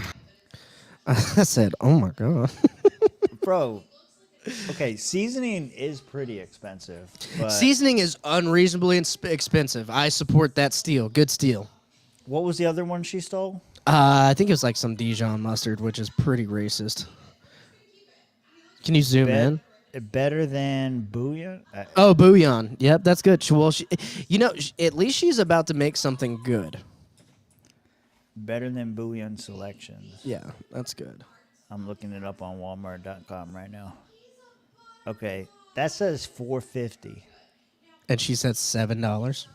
And then She must not be shopping at Walmart. And then what was this? Mind you, I don't have food stamps anymore. They cut me off. So I only had $22 left in food stamps. So this is what I stole. Kinders. Okay, they wanted $9 for this. I said, I don't got $9. Then they wanted... It was $2 on Walmart. You know why? Because you bring it in your EBT food stamps and they charging you extra. Maybe they need to shop at. Maybe she needs to shop at Walmart. This could be. Stop going to Winn-Dixie. Stop going to Publix. Go to Walmart. Yeah, don't go to Target. That's the worst place to buy food. All right, here we go. Then they wanted $2 for this. $2 for Tic Tacs? For Tic Tacs? Stealing Tic Tacs. Let's see. Tic Tacs. Okay. Yeah, $2.50. Okay. That's the only one that's right so far. They wanted... Sorry, it's all fucked up because it's been in my purse. $7 for this. I'm making some stuff. What is that? X-Lax? No. That's to go in. That's to go in her food. Okay, I'm glad you said food. That's not what I thought you were gonna say. Salmon today. These are needed. I'm not paying $7 for that. Okay. Let me show you the most important thing to me. Bacon. Short ribs. Oh. Take Wrong. off the label so that you don't beat. Get your fucking meat. Which is How many smart. do you think that I got? Which is smart. How many short ribs is that? And can I be real? Yeah. More y'all bitch ass niggas should have started taking shit from the motherfucking corporations a long time ago. Y'all just didn't have that shit in your motherfucking bones. Get out there and get in the motherfucking field like I told you. Everything out here is yours. Whether or not you take it, they call that shit free will. I call that shit eminent domain. That's not the definition. You know what I'm of eminent saying? domain. One thing I learned from the white men, take it! Hey now! Take it! I don't give a fuck who's already sitting there. I don't give a fuck if your land was already established. Bitch, it's mine now and I want it. That is what we should be preaching in the land to the fucking masses. Act more like a white man. Take it for yourself, bitch, and you won't be worried about who don't got it. You see what I'm saying? Get out there and ravish. Last but not least, go in that church and infiltrate. Don't be stupid. Get in there. Ask them for some rent money. Ask them for some help. You've been tithing. Say your lights is off. You need a stipend. You need some food. Go to the church. Yeah. Ask for help. If the pastor don't help you out, blast them on social media. Quickest way to fuck up the church's money is ask for some. Go do it. See what you get. Report back to a real bitch. Let me know. If the church doesn't help you after all those tithes you gave, well, go ask for your tithes back. See if they can give you a donation form and they can just redonate your money back to you. See if they can do that. If they can't, I want you to come back under this post and give me the reason why they said they cannot reimburse you back the money you and your family have given to them for years. Also, why they can't help you. Let me know. Yeah, go to church. One of the 10 Commandments is don't steal. Yeah, it's like right up there. It's right next to murder. Okay? Yeah. Jesus Christ, dude. Literally. Quite literally. Yeah, this one was pretty bad and depressing, but I'm putting this on the edge. Like, I know people think like this, but like to post it openly. Yeah. Okay, so like some context here. In our host chat, we've been having a discussion about playing like real or fake. Like, is it AI or not? Or like rage bait or not. Rage bait or not. That's what it was. It was something like that. Like, are these people being serious or not? This one, everything up till now, I'm like, yeah, this makes total sense. This one has got me on the edge. I'm on the edge too. I don't know if it's real. I'm leaning towards she's like, because people do think like this. Yeah. But I just don't know, dude. I just don't know. Because it's too perfect. It's too shitty. She's too diabolical. too publicly Mhm. for it to be real. That's how it feels like to me. But I don't know. Can you chirp me an amen? Here you go. No, yeah. We can't hear your sound effects, by the way, if you're done. If What? You're done. Yep. Oh, hold on. I've been chirping this whole time. Haven't heard them. I've been saying so many things. I've been doing stuff. Nope. Good. That helps our algorithm. That helps the algorithm. Oh, here it is. Apply. Okay. Listed applications might need to be restarted, but don't. Oh, no. That just took your whole sound out.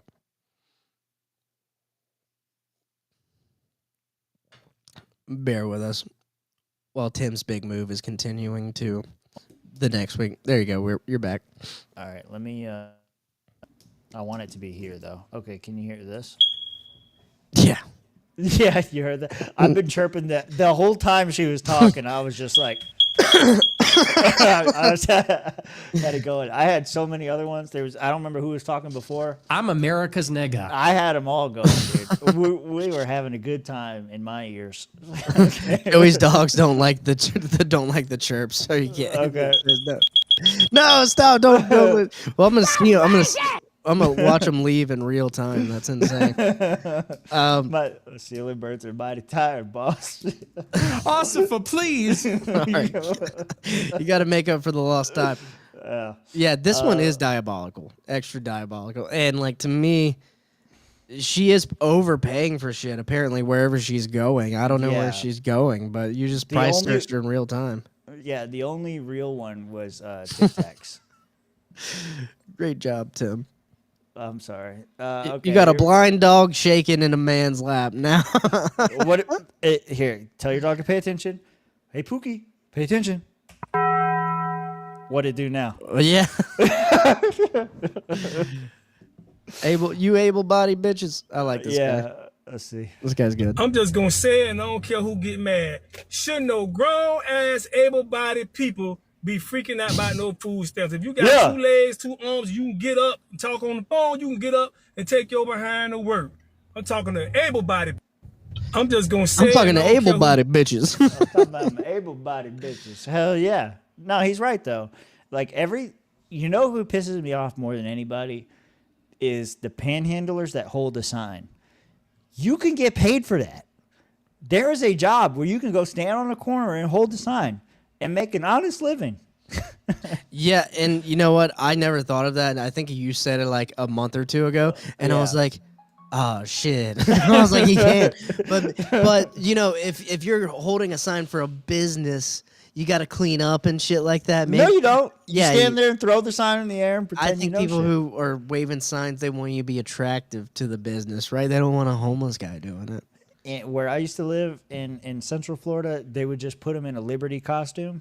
Mm-hmm. They would be dressing up like Karen Ann Harlos, walking out there holding the sign saying taxes this way. Yeah. That was it. It's so easy. Just go get a sign. Yep. Anyway. That's how I feel all the time. Let me see. Yeah, roll through these. These are good. Okay, let me see. Next one here. That's money. Oh, God. So there go a lot of y'all hair money, eyelash money, nail money, makeup money, alcohol money, club money, everything money. Now you gotta feed them kids with that money. So there go a lot. Yeah. Yeah. She don't have none of that. And I like the move from the people who are like complaining about it, the juxtaposition between them and the people who know the game and played the game and are exposing the game. And that's what I wanted to enlighten all of us to. Even though you guys already knew about some of this shit, I didn't have to tell you. I didn't know people were selling plates, starting businesses with their EBTs and shit. Yeah, those are the smart ones. Yeah. Well, look out for them. Yeah. I like to fight. I like to I played that one earlier too. I don't remember where I played it, but I played it. But it was played. And you can guess. Yeah. Say what you want, but I need my stamps next month. Okay. She is right. They do come in multiple months. All right, let's see. Because of the government shutdown, now I can't get my stamps for next month. How am I feed my 7 kids? I have 7 different baby daddies, and none of them no good for me. It's the taxpayers' job to make sure this happen. So taxpayers, y'all out there, I need y'all to make this happen next month. These people are not freaking humans, okay? Okay. What did she just say? Because of the government shutdown, now I can't get my stamps for next month. How am I feed my 7 kids? I have 7 different baby daddies, and none of them no good for me. They're not. But they're not. You can't blame her. Yes, I can. No, none of them are good. Not one. Come on. One of them needs to step up. How much you want to bet she voted for Obama? How much you want to bet she voted for Biden? Oh, 100%. Yeah. How much you want to bet she voted for Hillary? Yeah, 100%. Actually, no, not 100. She might not have voted. This might not be the person that votes. Seven baby daddies. That's right. You heard That's a it lot. right. Ain't none of them no good. This is also another one where I was like, could be rage bait. I don't know. I don't know. Because if you have like 7 kids, right? That might be a $3,000, $4,000 a month case. Yeah. That's Yeah. your rent right there. Yeah, there was another one that I didn't play. She said she had 7 or 8 kids, and she was getting $3,000 a month in EBT. 7 or 8 kids? Yeah, okay. Yeah. Yeah, that makes sense. That tracks. Yeah. Damn. Oh, and just when you thought we were being racist, here you go. Yeah. This is a white I who is just learned- culturally appropriating. Yeah. I just learned that I don't get to eat this month. I don't get my food stamps this month because a motherfucker in the White House, an orange motherfucker in the White House, wants a ballroom for $3 billion. I don't get to eat. I think it was 300 million, but we'll get back to that. What? What? My government is supposed to help me, not hurt me. Welcome to the real world, bitch. Why is it hurting me? Why is it taking the money that we have paid into it to give us a ballroom? We don't have a king. Kings need balls. We don't. Kings need balls. What? Yeah. We're the citizens. We're public citizens. Why do we need a ballroom? We're not invited. That's a king's room. We don't need that. I need my food. Do you think her cat's on food stamps? Do you think you can buy cat food with food stamps? Let's find out. Can you buy pet food? Can you buy? I want to know if you can buy Mitch's dog food with food stamps. Survey says, no, you cannot buy cat food with food stamps. The SNAP program is designed exclusively for purchasing human food. And pet food, including cat food, is classified as non-food by the USDA. Says you, but my grandma ate that shit like it was candy. Oh my God. I'm going to back it back up. A ballroom. We don't have a king. Kings need balls. We don't. Can you we're take not, the we're the kings citizens. need We're balls? public citizens. Why do we need a ballroom? We're not invited. That's a king's room. We don't need that. So I need my food stamps. I need my food stamps or something's going to happen. Something's gonna happen. Yeah. I'm gonna cry. What's going to happen? Yeah. So I don't think nothing's going to happen. So there's several things here that need to be broken down. One, the false equivalency of why are we not getting our food stamps, but there's a ballroom being built. There's earmarks for that shit, right? There's funds that have been exclusive for this and exclusive for that, right? That's Yeah. one. So just because something is happening in the government doesn't mean it affects your food stamps and shit like that. I agree with Aiden, and I kind of agree with her. The ballroom is kind of bullshit. Why are we updating this shit? We have so much else that we could be spending money on. Now, I will say the previous to it being a ballroom, I think it was just like an entryway / carport for people to drop people off, and Trump's doing this. So yeah, the remodel and everyone after the rebuild of the White House is gay. Changed my mind. I'm not trying to change your mind on that. I think it's dumb. It's unnecessary. I'd like to know where the funding is coming from on that. Yeah, because maybe Trump is putting in some of his own funds. No. The No? White House ballroom remodel is funded entirely through private donations with no cost to taxpayers. President Trump has committed to personal funds from his estimated $7.1 billion wealth to the project. Okay, so some of his own money. Though the exact amount has not been disclosed, he described the effort being supported by many generous patriots, great American companies, and yours truly. The project cost estimates to be around $250 million to $300 million. Funding is channeled through the trust. I heard Peter Schiff talking about this. This is where I first heard about the ballroom. Mhm. He said a lot of crypto people are dumping a bunch of money on this. Interesting. And his take on that was, like, why are they doing this? They're not getting any benefit unless the government plans to buy more crypto, increasing the value of whatever crypto they have remaining. The government sees so much crypto already. It's like how you buy more, and you seized it back in the day when it was not worth all this. You're gonna love this. Several major corporations have been identified as donors. Palantir. Lockheed Martin. Oh no! Keep going. Keep going. Lockheed Martin, $10 million. Caterpillar is also there. Google, which owns YouTube, committed $5 million, with $22 million from a legal statement Trump has allocated to the ballroom project. So Trump won a legal case and put that money towards the ballroom. Okay, against who though? Because that I could don't know. potentially be state money as well. I don't know, via a trust with the National Mall. Alphabet, Google's parent company, also listed as a separate donor. So Google and Alphabet both put money. Oh, wow. Other potential donors include Microsoft, Amazon, Meta, Apple, Coinbase, Comcast, T-Mobile, and the Adelson Family Foundation.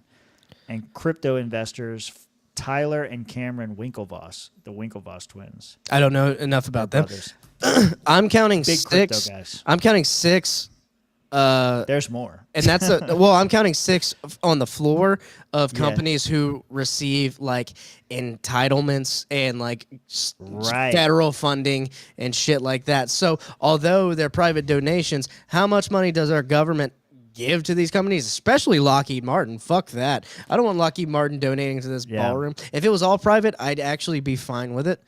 But It's me, so- if you're, that's ridiculous. It's so interesting to me because, like, how this would be done in the past is, like, you would get a donation to a campaign, or you would do, like, set up a PAC or something like that. However you funnel the money to the candidate. It used to be that way. Now it's like it's more apparent. This is like one of the good things about Donald Trump is like how upfront everything is. It's like, if you pay attention just a little bit, you see exactly what's going on here. Mhm. This is a public bribe. They're Yeah. going to get special treatment because now, and this is a point that Schiff made Because why would Google, a company that consistently censored Trump in his campaign years, a company that consistently pushed favorable treatment, left-leaning news stories, why would they donate to Trump's ballroom? for favorable treatment because they don't want him to go after 230 because they Yeah. don't want him to focus on things that would affect their company. I think and you're so, right. And so, like, they would come by and they would say, like, oh, yeah, we need to crack down on internet censorship, but Google's doing a great job. They're not the problem. The real problem is TikTok or whatever the fuck he wants to say. Whoever didn't contribute to the ballroom. He's not gonna say shit about TikTok now that he sold it to Israel. Is that who owns it now?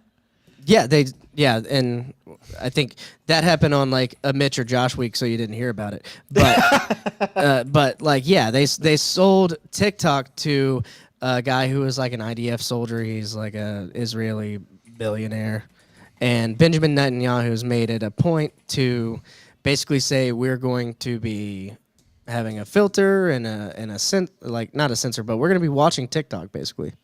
TikTok has not been directly purchased by the government in Israel, but it is U.S. operations. But it's U.S. operations. Oh, the guy who purchased it. You got to find the guy who purchased it. But its U.S. operations were sold in September 2025 to a consortium of investors with significant ties to Israel, leading widespread speculation about concern about Israeli influence.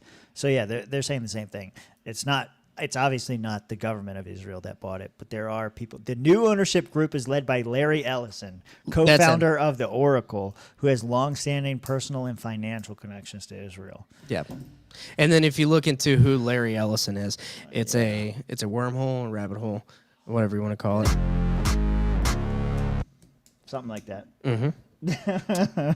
But that was last month, and you didn't get to hear about it because I don't know. Slow news week that week, I guess, couldn't talk about who bought the biggest social media network in the fucking country. You know, Jews are also big realtors, so I wonder. No. So I wonder. Inside joke for everybody. Here you Yeah. go. Let's see. Do we want to go to the monitor of the blue state elections? Where are we going next? Do you have one of these cold opens go to this? No, I just wanted to cover the ballroom somehow, and I think we did that by finding out who the private says, funder were. Oh was. shit, monkeys. Oh yeah. Let's good time for a palate cleanser. So, just apparently some monkeys fell out of a truck in Mississippi, and they and they're like lab monkeys. So herpes monkeys and COVID and all sorts of other infectious diseases. So if you see a monkey walking the streets or roaming around in the South, avoid that shit. Go to the other side of the street. Get out of that space. They are like lab monkeys that got thrown about in Mississippi. The government is actually recommending to shoot them. The herpagonosyphilid monkeys. Play the video because it is kind of funny. That looks like Florida.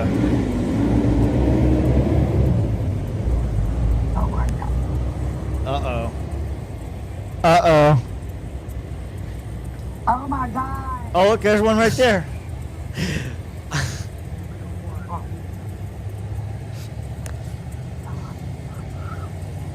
There's another one right there. You can't see my thing. There's another one right there.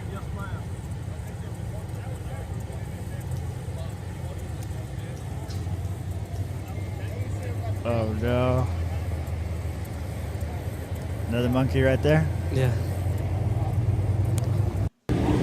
So I laughed at the Mississippi woman going, "Oh no, my God." Oh my God. Something you don't see with, usually you hear like some National Geographic guy in the background, but no, not in Mississippi. Truck hauling monkeys allegedly infected with COVID and other infectious diseases overturns on highway in Mississippi. But did they get them all? Hell no. Come on, man. So the monkeys were infected, but they also weren't infected. Got it. Initial information from the sheriff's office said monkeys were said to be carrying hepatitis C, herpes, and COVID. They were described as aggressive to humans. Oh no. Officials said if the monkeys left the wreck site, they must be shot. I told you. I go over some of these stories before I put them in the show notes.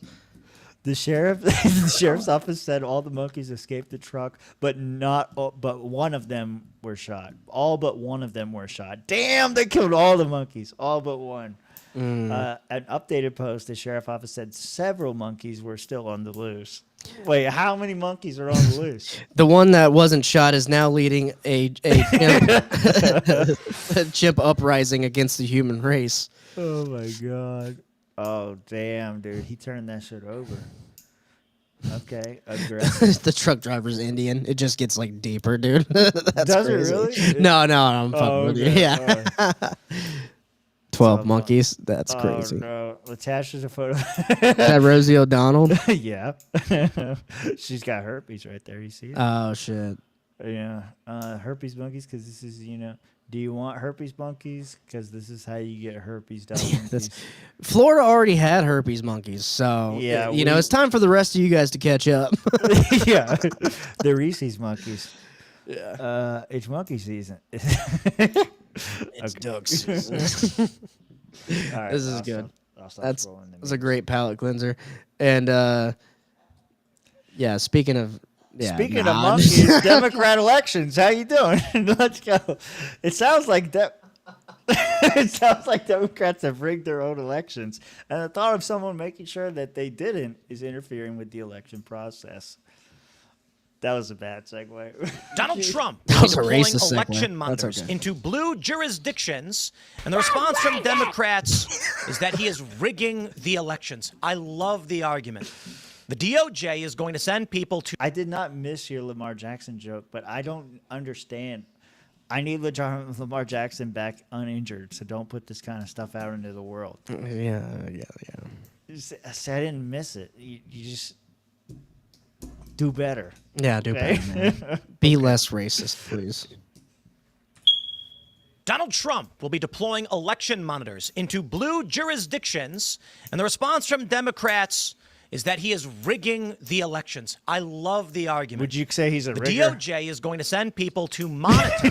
Rig They up, can't dude. do anything else, and that's rigging an election. Let me just stress this one more time for you guys. By sheer virtue of observing their election practice, he is changing the outcome of the election. What's the argument? Can a nigga breathe? Were it not for us watching how they're doing things, they would win? It sounds like Democrats have rigged their elections, and the thought Damn of someone riggers. making sure they At it didn't again. is interfering with their election process. There is something kind of funny when you look at the Constitution and how it prescribes federal elections. The state legislature determine how these elections will take place. And in the event a state decides to rig their election process, then, so long as it's not like overt rigging, they can structure elections in such a way that make it impossible for their enemies to win. Yeah. Well, now with election monitors being deployed, and likely, in my opinion, National Guard throughout the next year, Democrats are fearful they won't win. Here's my bet. Democrats largely won through ballot harvesting. Many of these states, most states, it's legal to ballot harvest. That means you go to someone's house, you knock on the door and say, hey, I'll take your mail-in vote for you and go drop it off. That's why they want universal mail-in voting. Right. Regular people who don't vote will fill it out. Someone knocks on their door and says, I'll take it for you. Now, in many of these locations, there's a limit on how many ballots you are allowed to harvest. Some, it's no limit. They go to nursing homes and collect ballots. Well, what happens when a guy pulls up to a ballot box and he's got 500 ballots, but there is an observer standing there with the DOJ? You can't drop him off. So what do? Nothing. You lose. Bullshit. And that's what they're really worried You drop about. them bitches off and you say you're going to make me count these? And then you occupy his time while your other dropper offers go drop off theirs. All right, so explain this to me in a succinct way, unlike Tim Pool. What the fuck is going on? Trump is selectively, and here's where it's kind of like Chicago? Yeah. Blue Okay. states, California, New Jersey. He's deploying DOJ officials, Department of Justice officials, to just observe election polling stations. Yeah. They were trying to do that ahead of the 2020 and 2024 elections. They Yeah. wanted to have like ballot watchers and stuff. Because back when I lived in Polk County, the local Republicans wanted to work with us on the libertarians, meaning they wanted to work with us so that they could get extra poll watchers. Yeah. Because If you I can only have some from certain parties. And if I recall, Stephen Nikela actually asked us if any of us wanted to be poll watchers during the 2020 election because libertarians are offered that somehow. Because it's a party. Yeah. It's a recognized party. Yeah. Okay. So, I mean, I've always thought that's something that libertarians should like take it up and do, but we're also like, are you gonna pay me? And then they're like, no. We're like, all right then, fuck off. Yeah. Not gonna pay. Gotta be on the lookout. We know how much Tony likes to watch. Yeah. Okay. There you go. But has he never heard of the double slit experiment? Obviously, observing something changes the results, Tim. That's science, buddy. Yeah. Yeah, it does because they cheat less. That's how it works. Yeah. No, I want secure elections, but to me, this is my lawyer brain starts to go off because I'm like, is this an infringement on states' rights where you have well, you have poll watchers anyways, so it sounds like he has federal poll watchers. But he has federal poll watchers. That's the difference. Yeah. Well, I'm sure Democrats are going to pitch this as he's trying to rig the elections in his favor by making sure that none of his opponent's votes go through. But he's not going to have an opponent because Josh is wrong and he's not running for a third term. I don't care what Steve Bannon says. They're both wrong. No, I don't think so either. Steve Bannon said it recently, too, that there is a plan to get Donald Trump in for a third term. It would be the worst plan ever. It would backfire significantly. I want to see if I can find it real quick. We put Steven. Steve Bannon, third term plan. I did see a clip on this. Steve Bannon has claimed there is a plan for Donald Trump to secure the third term as president in 2028, despite the 22nd Amendment. In an interview with The Economist, Bannon stated that he's going to get a third term. Trump is going to be the president in 28, and people just need to get accommodated with that. No. No. I don't want it. I don't want it. He hasn't done anything he said he would do. By the way, Joey did send this to me. This dog is terrified. Was that his reaction to the gong? Yeah. No, that's his reaction to everything, I guess. Yeah. And her. I think it's a her. She's a sweet baby. Economist, it said. Okay, yeah, this is the clip. They get a third term. So Trump 28, Trump is going to be president in 28, and people just ought to get accommodated with that. So what about the 22nd Amendment? There's many different alternatives. At the appropriate time, we'll lay out what the plan is, but there's a plan. We had longer odds in 16 and longer odds in 24 than we got in 28. And President Trump will be the president of the United States, and the country needs him to be president of the United States. We have to finish what we started. Trump is a vehicle. I know this will drive you guys crazy, but he's a vehicle of divine providence. He's an instrument. He's very imperfect. He's not churchy, not particularly religious, but he's an instrument of divine will. And you can tell this of how he's pulled this off. We need him for at least one more term. She pushes back on him in a minute, and I need somebody else's brain to help me figure it out because I'm trying to figure out what their argument is. Okay. And she's going to push back on a minute, and she's going to try to allude to what that argument might be. But here we go. Right, and he'll get that in 28. You're not driving me crazy. I'm really I'm trying to understand the coherence of the things you've just told me. On the one hand, you've said the Constitution is fit for purpose. Secondly, you've said that President Trump needs another term, even though the 22nd Amendment makes pretty clear that he cannot have another term. Why does it make that clear? Because he's on his second term already. At some point in time, we will make sure we go through, Zanny, and define all those terms. But you will be undermining the spirit of that amendment, even if you find some way around it. If the American people, with the mechanisms we have, put Trump back in office, are the American people tearing up the Constitution? Would that be tearing up? Well, would the American people be going against the spirit of the Constitution, ma'am?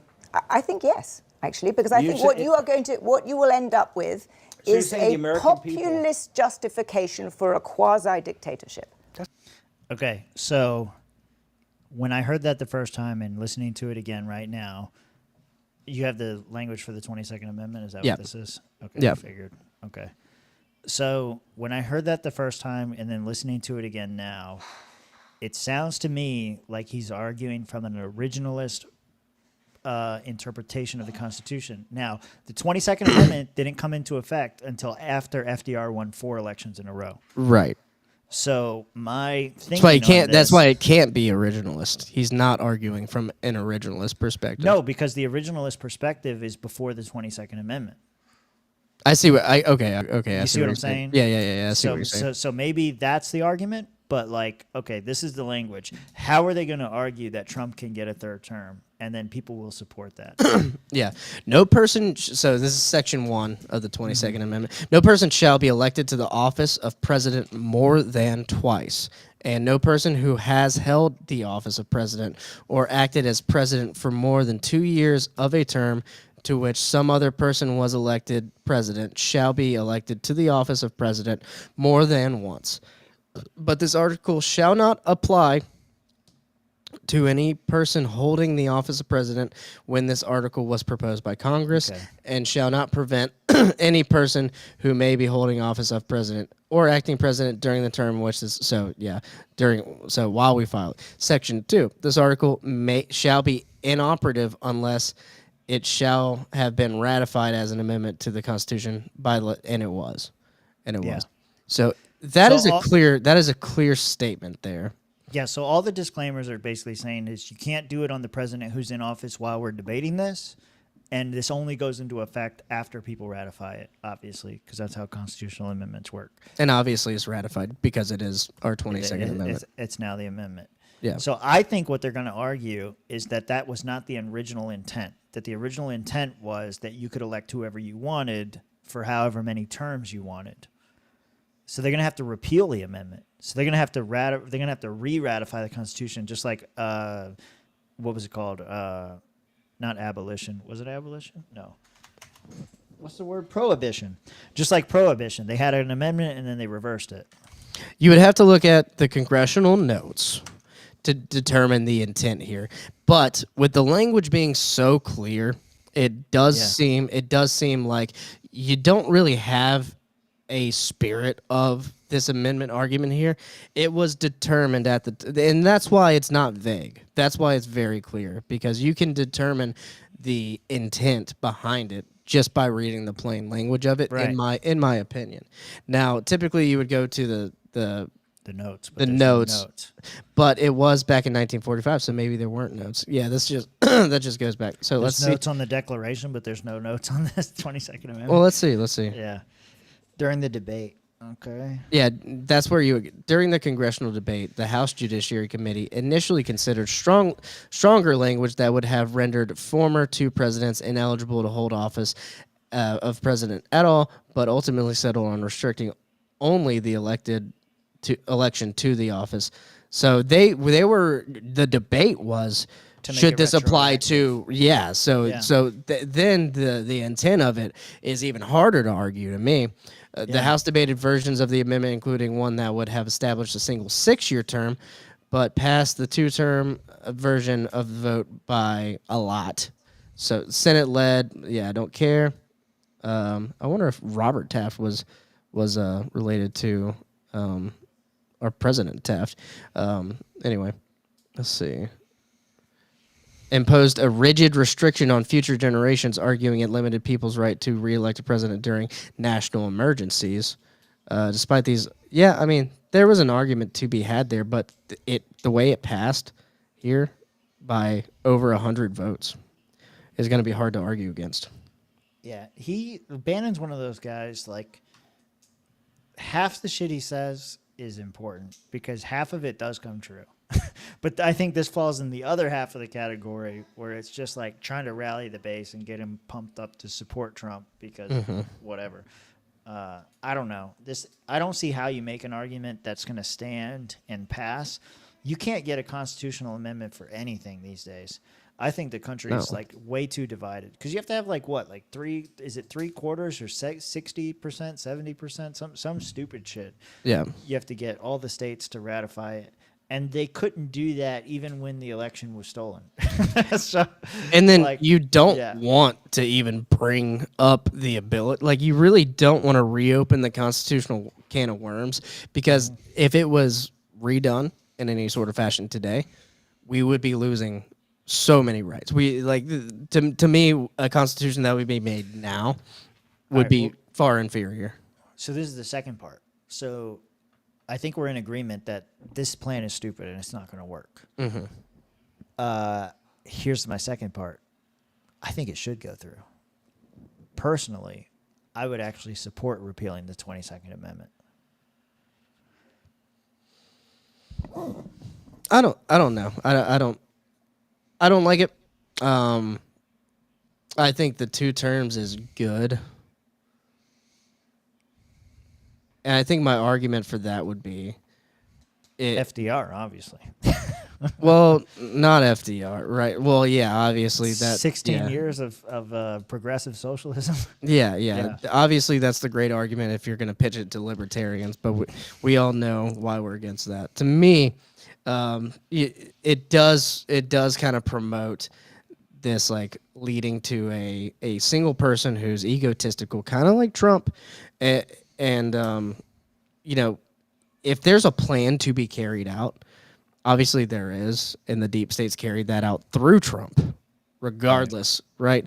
So if there's a plan to be carried out in a good way, it can be carried out through people who are a part of the movement, say like a Ron Paul, right? Disciples of Ron Paul. If we were involved, we would be like, yeah, these are our principles. We can carry that through. It doesn't have to be a single person. For 4 terms? That's true. I would, but at the same time, like, I would trust Ron Paul to kind of be like, this is my guy for the next term. So Barfo says, we need to limit all offices to 2 terms, and there's a lot of people that are in support of term limits. I'm not one of those people. I think people get exactly what they fucking deserve. And if they choose that they want to elect somebody for 5, 6, 7 terms, then that's on them, and they get what they fucking deserve. And, you know, I say that, you know, quoting the Joker and everything because it doesn't matter. But I actually believe that. Like, if you, like, okay, put it in different terms, right? Like, let's say somebody gets a felony charge and it's a bullshit charge. Like, it is a federal law. It counts as a felony. We all agree that it's bullshit. But this is a guy that's actually fighting for freedom. And now you want to elect him. Well, you can't elect him because he's a felon. He's not eligible to run. Mm-hmm. Is that bullshit? No, I mean, I don't think it's bullshit. Like, especially with having to deal with the depends on what felony. First of all, Yeah, to yeah. me. If he fuck kids, then no way. Yeah, But- right. You're dead. Yeah. But to me, it to be like Barack Obama, for example, was a statesman and outwardly probably the best like orator for sure. that we've had in my life. Is definitely in my lifetime, but like dating back to maybe Kennedy, as far as like. Being able to talk to the public in public speeches and being a diplomat for the country. And so you want someone who's outwardly kind of like that. And then you need someone who's not like anyone we've ever had. You need someone like Javier Milei. Yeah. Well, they got Donald Trump on a bunch of felonies for check fraud or whatever the fuck they said it was. A lot of those were like trumped up charges. Yeah. Yeah. Well, that's my point is like if the government defines, you know, if they decide one day jaywalking is a felony charge, somebody gets hit with jaywalking and now they can't run for president. That's they can't racist. Run to be my point is like, people should be able to vote for whoever they want. And it doesn't matter what their charges are or what their qualifications are or none of that stuff. I would agree with you, but not like in the system we have now, because like people still vote for Mitch McConnell. People still vote for like Chuck Schumer. And the people are retarded. The people are retarded. Seriously, like I really go back to that, and it's like, yeah, people don't pay attention, and they get to vote, and there's no one overseeing this shit. Is in a lot of states. So no, you can't just prop up a George Soros candidate for all of his life, and it's not supposed to be a career. You're supposed to be a public servant, and you're supposed to have it as a side job. You're supposed to have a real job, and then that's what it was. That was the spirit of everything before. Yeah, and then they got so much control over things that bribes made moves. Yeah. And I don't understand. I am not convinced by a flashy ad. There must be like an epidemic of retards in America. I think it's boomers. I think boomers still respond to ads. No offense, anyone in the chat who might be a boomer, but Barfo. Yeah, Barfo. I was gonna say I didn't want to say it. Yeah. But yeah, no, I think they're like, oh, did you see the new political ad that dropped on ABC? And I'm like, these are the people that vote, and I'm like, this is why we need term limits. I think that's my argument for it, at least. But I'm not convinced, because there's like a whole like left wing category of people that are like, we got to get money out of politics because money's ruining politics. But when I see somebody that gets a bunch of big donor money, that doesn't make me want to vote for them. That makes me question their loyalties and like what they actually believe and all this kind of stuff. And I'm not convinced by it, and so I see it like the same way. It's like people don't want to get money in politics because they don't want people to vote for them because they think like money is ruining the electoral system. But people still had to go out and vote. So like, how are they being paid to vote? Like that's the only way that it makes sense to me. Yeah, some people definitely are getting paid to it. Not maybe not paid, but well, maybe not only being paid. Boomers are Barfo's parents. He's a Gen X kid. We're getting old. Yeah, we're getting way too old. Boomers, anyone older than me.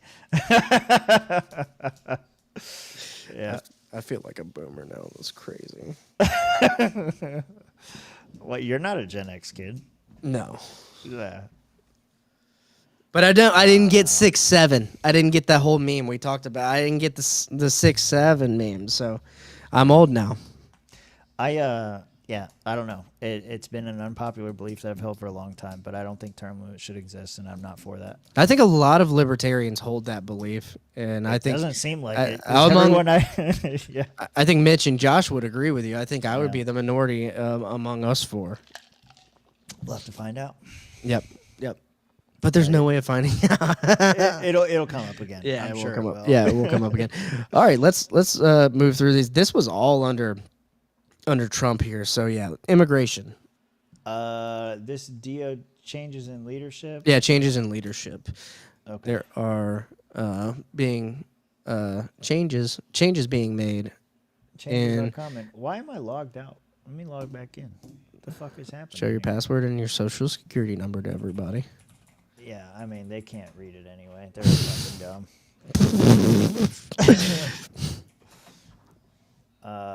To enter it again, bitch. Yeah, what?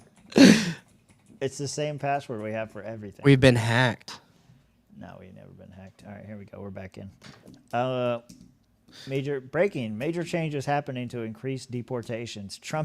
New jobs coming available soon. The Trump administration wants deportations to get much more aggressive. What did everyone think mass deportations meant? This is exactly what I voted for. Let's see. This is happening in mainly blue and left-leaning cities. It is. I was looking at the map and I was like, it should be more over here. Mm-hmm. But it's not. You're right. He's saying these people aren't doing a good enough job, and he's Oh. firing the leadership in ICE who are not deported. And the big ones, obviously, California, Arizona, Texas. Yes, El Paso, Phoenix, San Diego, Los Angeles. That's huge, huge. Move spearheaded by Corey Lewandowski, and it's all in an effort to boost deportation numbers, which are already at more than 500,000 since President Trump took office. So here's what we're talking about. Some of the ICE leadership positions being removed are the heads of ICE here in Los Angeles, in San Diego, Phoenix, Philadelphia, Seattle, El Paso, New Orleans, and Denver, just to name some of them. I'm told some of their replacements will be Border Patrol officials, hand-selected by Border Patrol Commander Greg Bavino, who's aggressive and sometimes controversial. Dude looks like a tactics to arrest Nazi, illegal bro. aliens That's have crazy. elevated him with Bro, that is a Napoleon syndrome man. Like that. You just look at him and you know, like that small man wants to crush everybody. within the Trump administration. Now, this is significant. What's he because Border being Patrol and appointed to? ICE do very different He's the guy that's picking all the replacements. Okay. things, and we've embedded with both agencies multiple times. When we're with ICE, they are typically doing targeted enforcement of criminal illegal aliens, always knowing who they are arresting beforehand and often doing hours of surveillance to try and learn the target's schedule. Now, Border Patrol has been much more aggressive. They conduct No, dude, you can't possibly, with how many they're doing, you can't possibly know everyone's fucking story. I mean, like, they know that there is a construction project going on 12th Avenue. That's what they fucking know. And they go in there and they're like, get them, boys. Yeah, dude, like, yeah, and maybe they do know, like, that they have illegal, but the illegals go under fake names all the time. Like, you don't really know who you're fucking getting all the time as well. Yeah. And I could be talking shit. I could be wrong. And maybe they know everybody. But there's a fucking lot of them. So that's not just blanket true to me, just off the bat. Whoa. So this comment here, I'd be willing to bet he will do all of this blustering, spend all these billions, and still not deport as many as Obama did. I'm surprised that came from Barfo, not gonna lie. Well, I did a quick search, and I said second-term Trump deportations compared to Obama. The first 2 weeks of Donald Trump's second term, nearly 5,700 were deported. That's not a lot. That's not as many as I thought it would be. The Obama administration oversaw approximately 5.3 million deportations. Okay, but how much has Trump done in both of his terms? Okay, Trump deportations. Like total deportations Yeah. under Trump. Yeah, total deportations compared to Obama. Let's see. Donald Trump's administration conducted fewer total deportations than Obama. What are the numbers? So far. Trump administration has carried out 1.5 compared to Obama's 5 million. Still not even half. Yeah. That's pretty crazy. That is pretty crazy. Yeah. How is that possible?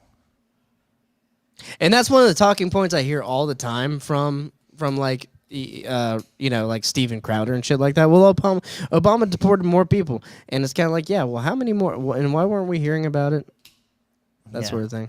Yeah, and then it just gets blown off. It is interesting. It is interesting because how did it happen? Yeah. Are they being counted different? Was Obama's administration lying about the numbers? Yeah. I do like to point out there's a clip where Obama talks about how much we need a wall. Trump used to play it all the time because when he was doing the wall in the first term, everybody was so against it because it was so racist. And then him and his supporters would point out how Obama was for the wall. Mm-hmm. So how is it racist? The last president wanted it and it wasn't racist then, but now I want it and it's racist? Okay. It was a super not racist wall when Obama wanted it. Exactly. You have to look at the actual wall, Tim. That's why. So why do you think it's less now, though? Because, Trump is definitely more enthusiastically anti-immigrant. I don't know. I really can't answer that, and I think maybe once he gets his leadership in... Is it all the waivers for hospitality and agriculture and all that other bullshit that he's... Because, he was super anti-immigrant, except, I saw an article, I don't know how true it is, but they were saying, for the ballroom project that we talked about earlier, it was an ICE-free zone. Yeah. It was you're okay to work here if you're an illegal. It's okay. We'll let you build the ballroom. No problem. Now, it could be a bait and switch, but it seemed very convenient. No, there is a lot of that, and that's kind of what, Trump hired, for his hotels and shit like that, obviously hiring illegal workers. Okay, so maybe this is the argument. This is a good point. Obama will deport more than Trump, but people won't come to the U.S. because Trump talks more hostilely to them. So, maybe the idea isn't to get rid of people, but to stop people from coming in, stop the bleeding, so to speak. Maybe there's some truth to what Joey was saying, too, right here. Obama counted the people who were turned around at the border. Ah, double counting. Yeah. Because that would be, they didn't even get into your country. You turned them around. Yeah. That's not deportation to me. That's the thing with government numbers. You never know. It's all about how they count. Yeah. And then they change how they count and they redefine how they count it for the different terms. Because obviously different ideologies, and that would make sense that Obama would say, "Yeah, we're denying these people entry to our country, so count." And that's a deportation. Yeah. I wonder if that's true, Joey. Good point. Do you think they count abortions? No one is counting abortions yet, but I think it's a growing epidemic that needs to be studied. We need to understand how many abortions there are. By the way, I tried that joke last month at an open mic. How'd it do? People were laughing at it, and I didn't really know where to go with it yet. But it's got legs. It's got legs. All right, let's go. I think I've said my right-wing Republican friend fucked up and said abortions instead of abortions, or instead of deportations.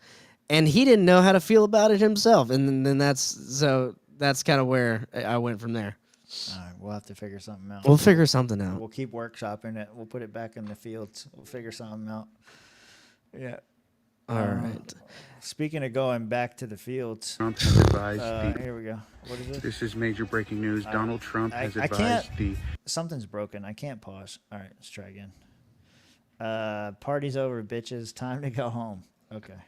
Breaking news, Donald Trump has advised the Housing Department, the U.S. Housing Department, which is known as HUD, H-U-D, who's in charge of Section 8 households, to now perform a full-fledged audit of all residents in the United States for citizenship and will begin evicting families that are mixed status. For example, if you are a parent who is an illegal immigrant, but you receive Section 8 through your children for housing, you can be evicted. This is part of an audit Donald Trump has instructed to Scott Turner.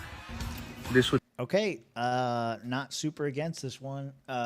So the idea is that you file for benefits under your children who are anchor babies, and you use that to pay for your housing. Correct. Or just plain old. You're not legal. Yeah, and you're getting the government benefits that you're not really paying into the system for, besides obviously sales tax and other taxes along the way. Because everyone's getting taxed, really. If you participate in the market. We got so many more stories. It's been 2.5 hours. Yeah, no, I mean, we can probably end it after the layoffs. Okay. Yeah, this kind of goes along with that previous story. I'm not really against it, but this was kind of like a reporter being like balls to the wall here. Can we repossess PlayStations that were given to the Biden imports? I need a new PS5. Joey, don't worry about the PS5. Get you a PC, brother. That's right. Join the master race. Yep. There you go. Sidewalk. Knocked her unconscious and raped her. Oh, wait. Whoa. Rewind it. Wait, what? Yeah, you missed. That was like in the middle of it. That's crazy. Well, the real Chicagoans that I talk to, that I communicate with, mostly black and brown, actually, tell me that you don't seem to know the difference between illegal aliens and real Chicago citizens. They feel that you are siding with the illegal aliens over them in their communities. And sadly... William. America first. Let's get to the question. Let's get to the question. The real question is simply this. I don't know how to make it any more direct. An illegal alien from Nicaragua grabbed a woman on the north side last week, bashed her head into the sidewalk, knocked her unconscious, and raped her.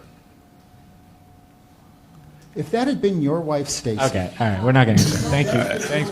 Whoa. That's a crazy question from a reporter. He's trying to talk. All right. Would you want ICE to deport her? All right. Let's move on. That's not a real question, okay? Fuck that bitch and everything she stands for. I don't give a fuck about her or her problems. If that was your Can wife, a nigga live? And then he brought in her name. Yeah. If that was your wife, state. Yeah. I don't like those questions, but I do like watching the politicians squirm. Yeah. Like I think if I was watching a debate between two people and they said, well, if it was your wife, I would no matter what point they were making, I would kind of just take a step back and be like, you're a piece of shit. Yeah. But yeah, it's a politician, so I like watching him have to answer that. But no, I'm not gonna discredit the actual question because it's like really it's just like put yourself in that person's shoes. Yeah, that's the question. Yeah, I don't know. It's interesting. An asshole way of putting the question for sure. Yeah, but I don't. It's more telling that he doesn't even want to entertain it and he doesn't want to answer it at all or even talk about the subject. You can answer that question without answering it as if it was your wife. He may continue to push that, but you can just be like, look, as far as immigration is concerned, I put, Chicagoans first or whoever it is. I put my people first, and that's always going to be our primary concern. But we also have to be open-armed and open-hearted about all these things. There's ways you can spin this to make it reasonable, but he doesn't even do that. He says, "Well, okay, all right." He's like, "Well, fuck you, I'm out." You just brought up Stacy's name. Yeah, I don't talk about that bitch no more. We ain't friends no more. I took her name and I took all her shit. All right. Yeah, that's what happened there. Yeah. And I've seen this dude. He's getting reamed. Yeah, this guy looks familiar. Is that the guy that took over for Tiffany Henyard? Yeah, not Tiffany Henyard, but Lightfoot. Oh, okay. Chicago mayor. What's his name? Brandon Johnson. Yeah. Yeah. He ain't gonna last long. That reminds me. Maybe this is like a. Did you want to watch the layoff thing? Is that what you want to see? Yeah, I mean that kind of relates to while there's layoffs going on in the government due to the government shutdown. We also alluded to it early on in the show, the first hour. Amazon is laying off 30,000 employees and replacing them with robots. All right, let's see. Yeah, that's just a video showing the robots and the people.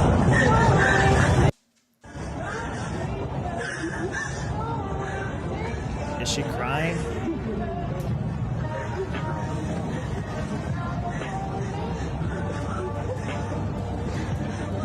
I mean, obviously you don't know who spliced the video together, what happened in the bottom video and what's going on.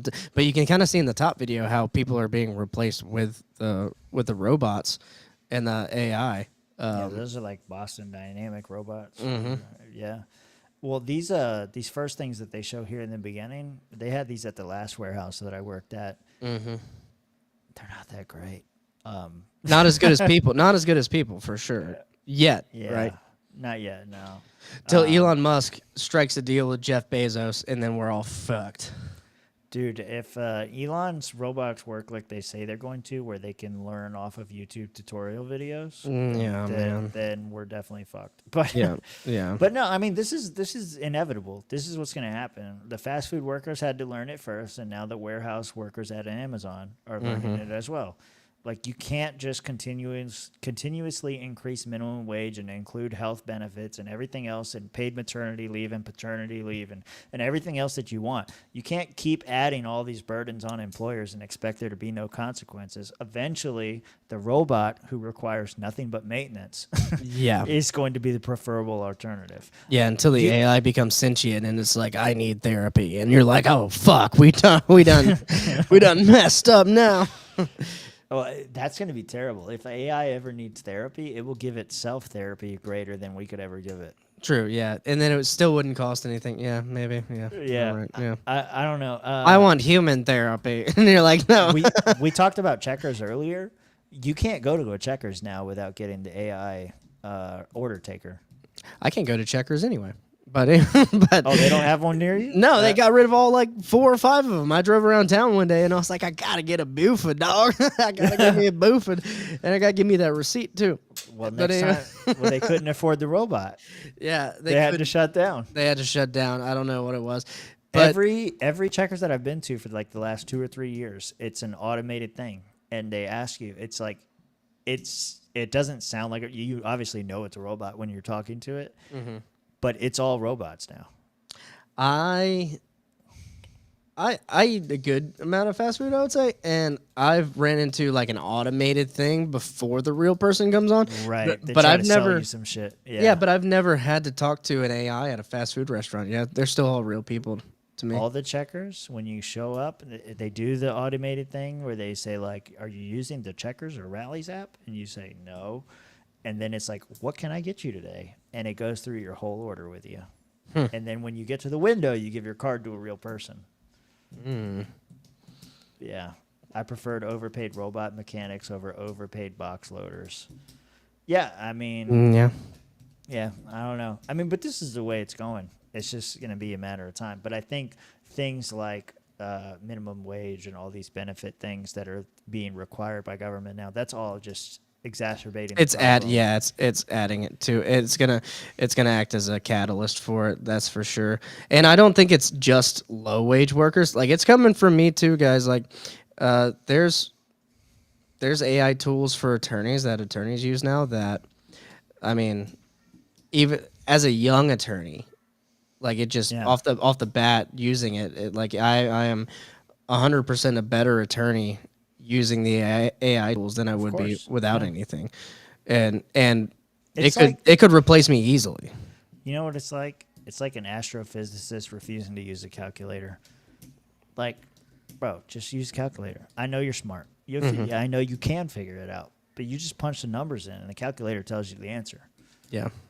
Like, I can do long division. I don't want to. Okay. Saves time. And I mean, crazy example of it. Last night, my brother and I were driving back from Panama City, and we listened to 50s and 60s covers of rap songs. Yeah. The entire way back, and there wasn't a bad one. There were some when we got to like the 80s and other vibes where we're like, oh, not really, and like the Motown vibes, we were like, yeah, maybe not this one, but it was still not bad. And like, I'm not saying I still appreciate human art more, and I'm not even gonna call it what AI is doing art. I don't think it's real, but it's mimicking real. Yeah. And it's getting to a point where it's uncanny, and it's good. Like it evokes emotions in you where it's like, I got chills from an AI version of an Eminem song that the Eminem song didn't give me. Can we get the Megan Fox robots? Not yet. You know, Not for you. you know who will get the Megan Fox robots? The Japanese. Andrew fucking Tate. Oh yeah. Here we go. So Amazon is going to lay off 30,000 workers tomorrow and replace them with AI and robots. 30,000 families are going to lose their primary breadwinner because AI is going to take their jobs. Amazon, well, they're going to make more money than ever. Record profits. One of the world's richest men is going to get richer. People at the bottom, the leftists, the communists, are all going to cry and complain about how unfair this is, how this must be stopped, how we need to legislate this.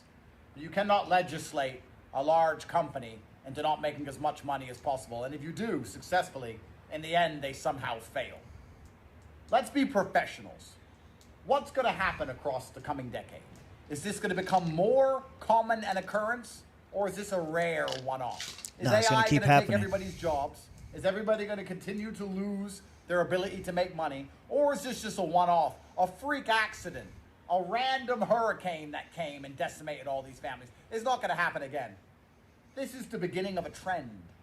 And the trend is clear, the trend is unstoppable, and there is no turning back now.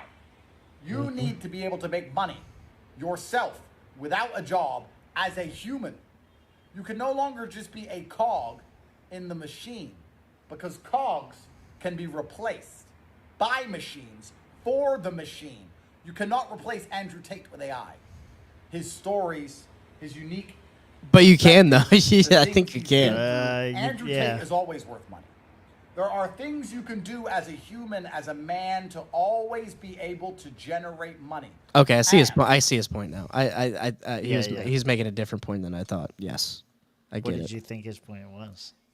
Like the media of it all. Like you can't replace. Like I was like, they're doing that with Joe Rogan now. They're making like Joe Rogan AI podcasts. It's like, but not really. It's not the same. Yeah. But I think he's talking about as a man, as a person, and a human. Yeah. You just got to find a way to provide value outside of that or inside of that and contribute to it in some way. Mm-hmm. I'm not worried about the AI stuff. I know Mitch has a different view on it because he's most affected right now. But I just don't think, like, I'm not worried about it at all because, like, I don't know. I see the workforce. They're shit. People are lazy. They suck. I'm not that. I am lazy in my own way. But when it comes to working and making money, I'm not lazy. Yeah. Yeah. Anyway. Yeah, the fanny pack around the neck, does that make him a butthead? I don't know if it makes him a butthead, but it does make him less of a man. I cannot take him seriously. Well, he's a European man, right? So, I mean, he's like a Muslim OnlyFans producer or whatever the fuck he is. Yeah, I don't know. He's I've never watched him. I can't get into him. He's one of these, I don't know, bro guys. Actually do it. Oh, I thought that said Tim Buttchet. Okay, yeah. Anyway, that's a story for another time. Let me do one of these cleansers. What's a good one? Transingenuous? Transindigenous. Yeah, I mean that's a good one to end on. I think. Or the trucking naked because you played it earlier, but Okay. Let's do this one first. What's this? I'm trans-indigenous. Huh? Trans-indigenous. Are you cis-American? Yes. I'm trans-indigenous for ICE. We love ICE. We love ICE. Deport them all. You're all trespassers on our land. Well, trans-indigenous people are indigenous people, and you're all trespassers on our land, and we want Bovino to deport all of you guys. Get him. ICE. Trans natives love ICE. We love you, ICE. We love ICE. The trans nation. The trans nation. Trans nation is just as valid as cis nations. You're not trans-native phobic, are you? No, but I'm okay, not I'm just with checking. No, he says no. You're a cis-American. I'm trans-indigenous. You really need to check your privilege because you're talking to a beautiful trans-indigenous. Oh my God, dude. I believe that I am, and I'm hoping to learn more about your personal. I'll educate you. Oh my God! And Please I'm educate me, Daddy. Know more about your. Please people. educate me, Daddy. His first. The initial reaction was the only real one. I'm trans-indigenous. Trans. Did you see how he like laughs about it? I'm trans-indigenous. Indigenous. Are you cis American? And then like the NPC brain took over. His manhood died right there. That was so funny. Yep, just got cucked on camera. Exactly. Yeah, man. By your own ideology. Yep. And he had to sit there and take it because he doesn't want to be seen saying anything different. This guy looks like a better looking and slightly more gay Alex Stein. Yeah. Oh, he did a good job, I guess. This one He did Stein him. Yeah, you don't have to play the whole thing. This is a long video. Yeah. Near naked, who doesn't speak English, confronted by Arkansas and tested. Oh my God. Okay. All right. Yeah. So for those that don't know, it is a requirement. I just had to watch another training video on this. You have to wear clothes? No, that you have to be able to read and speak English fluently to be a truck driver. That is a rule. Because you got to read the signs. Yeah, and apparently this guy failed. Yeah.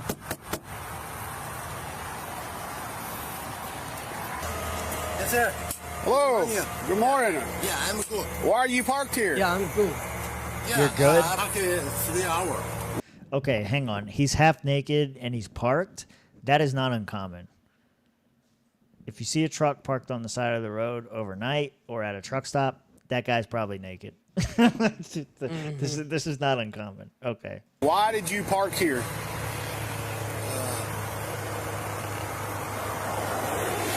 You understand English? Yeah. You do? Yeah. Why did you park here? Huh? No good. I'm Officer Eddings, Arkansas Highway Police. No I need your bueno. driver's license, registration, and insurance for this truck. Is there anybody else in the truck? Why'd they blur it? Is there anybody else in the truck? My company. Your company. Okay, you don't understand English. Where's your logbook at? That's his license. Put you some clothes on. You just woke him up, dude. Pants. Put your pants on. Piss on? What? Put your pants on. Piss on what? You want me to piss on what? On. Pants. Pants. You don't understand English. Okay. What company do you work for? The company, California. California. You work for California? I work for California. Your company's called California? Yeah. Well, it makes sense because it's a communist state. This is ridiculous. Yeah, you don't understand me. Okay. All right.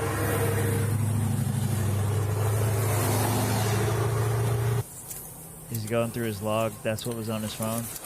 All right. Let's see. You see this sign? Yeah, truck. Over. What's that sign say? Things must enter, right? Do you tell me? What does it say? Yeah. I need you to read that sign. Yeah, we station. Next red. Next red? No. That says keep. That shit right there says keep right. Okay. Read it again. Read again. Read it again. Oh, trucks. Over 10. Must enter wait station next, right? Okay, so yeah, that's the one next to it. That one's pretty good. He got close. What is this word? Tense. Tense? No. No? No. What is it?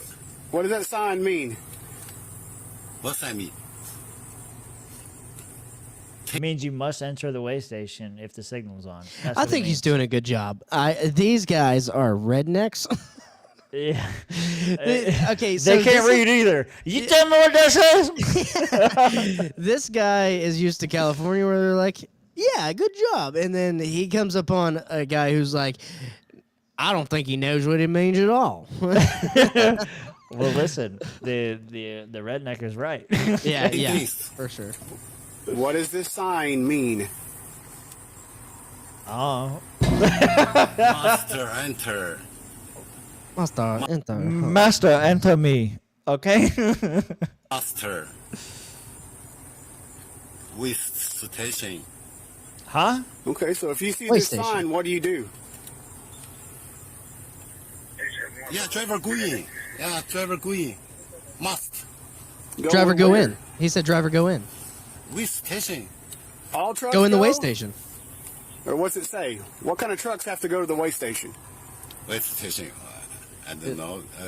Overtake. You motherfucker! You're in a commercial truck. I think he's passing, bro. I think he's passing. He said, me? I mean, the biggest thing was, why were your clothes off in the middle of the day in the truck? For me.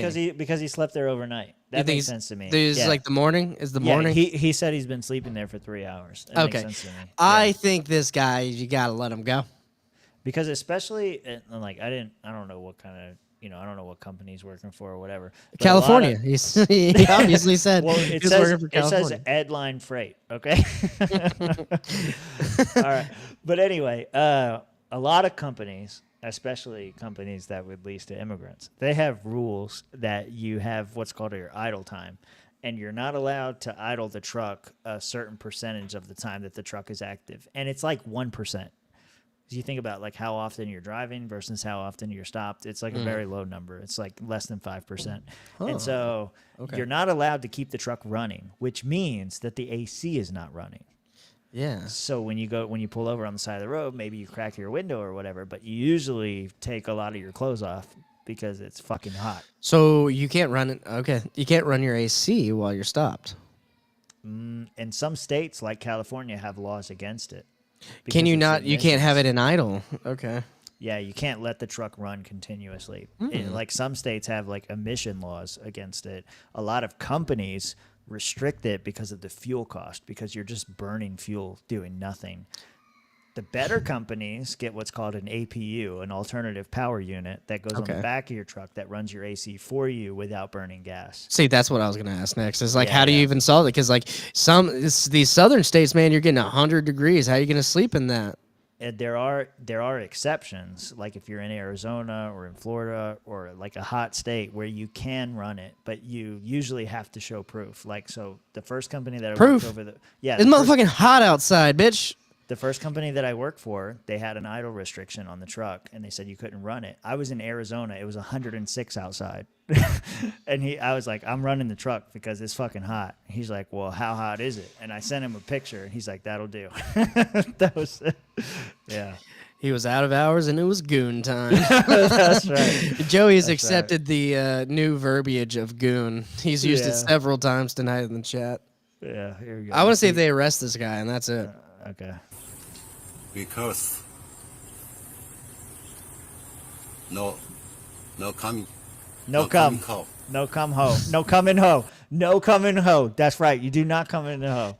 This guy understands the signs. He just can't speak it. I can tell. I think he's understanding what's going, because he in the way station. He was like, "No, the truck, go in there." I heard him say it. I heard him say it. Yeah. Let's see. What does that mean? That sign, read it to me. What's me? Okay. No coming call. Huh? All right, one more.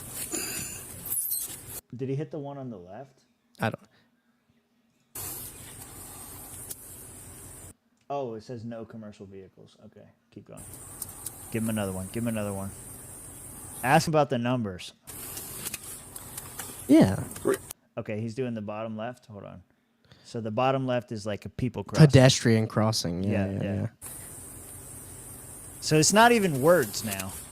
People crossing. What's that sign mean? 35? Mm-hmm. What is that sign? Number 35. What is this sign? Oh, two people. Maybe girl. Maybe girl. Okay. He's done. Sorry. Let's see. Maybe woman. Maybe woman. What does it mean? What do you mean? Yeah, what's it mean? What does that sign mean? What does it mean, bro? Yeah, two people. Doing Two what? people doing what? Walk. They're walking? He said it. That's it. Two people are walking. Yeah. Where? I don't know where. How could you know? And how could you know where they're walking? Right there. They're walking where the sign is. Right there. Oh, shit. Yeah. I was giving him the benefit of the doubt so hard. I don't know where they're walking. It may be in the fucking street. All right, that's good enough. You can go back to your truck and have a seat. That's good enough. Thank you. Thank you. Yeah, he don't know shit, bro. Welcome to Arkansas. Didn't say where. It doesn't say where. It doesn't. The other cop's doesn't. giving him shit. The other cop says they doesn't say where. I got the no parking sign right, but the rest of them, he had no clue. No, he knew the way station. He knew the way station for sure. He said this mean big trouble. How y'all were grading Maybe that. woman. Yeah, the feds gave us. He was throwing it back. He was throwing back at it like you Americans. Maybe it means woman. You know? Yeah. I wondered how y'all were grading that. Yeah, the feds gave us some. They've selected, I think, like 35 signs or something that they use or that we have to use. We just pick 4 of them. They got to get 3 of the 4 right to pass the sign test. And then Damn. the other part, the speaking part, we just ask them general everyday questions, you know, like what they're hauling, where they pick it up, where they're taking it. Yeah, if they can't understand. Yeah, and he had no idea. Like, he had trouble answering those questions, like where he was loaded, where he was taking it. Yeah. That's bad, asking him dude. company questions, and if anybody else was in the truck with him, he kept saying California. I was like, California's in the truck with you? And he's like, yeah, California. Two I was people. like, okay. I take California everywhere I go, dude. Yeah. He's fixing to be put out of service. Okay, so he's not getting arrested. They're just shutting him down. Okay, yeah, that's fine.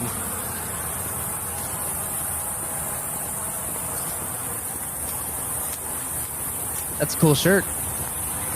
Very trippy shirt he's got on. Yeah. Oh, and then you show him walking back. So out of service just means he's shut down for 24 hours. Now, what you're supposed to do is remedy the situation, which means send another driver in this case. I doubt they did. And that would be your old job, right? Yeah. Well, yeah. Yeah. Or even in my new job, I would have to go get his ass. Damn. Yeah. But no. Yeah.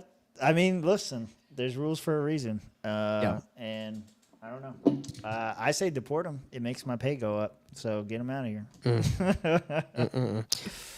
I thought he had it. Well, you got to get 3 out of 4. He got 1. I think he got 2. I think he got 2. He got the parking and the other one. In the way station. Generally speaking, did not nail that one. Just generally English. It's just so good. 2 people, maybe girl, maybe woman. 2 people, maybe girl, maybe women. Maybe California. Maybe California, yeah. California woman, maybe. Maybe trans-indigenous woman. Who knows? I'm good, man. Thank you. I'm done. Well, yeah, we did it all. Yeah, we did it all. We didn't do it all. I had so many other stories, and more. you know, Mitch has extra for next show whenever he says it's a slow news week. So there you go, guys. That can happen. That can happen for you guys. Thank you very much for tuning in and staying with us. You doing any shows lately? I'm not. I'm getting caught up with work and doing podcasts. So that's kind of what I'm doing right now.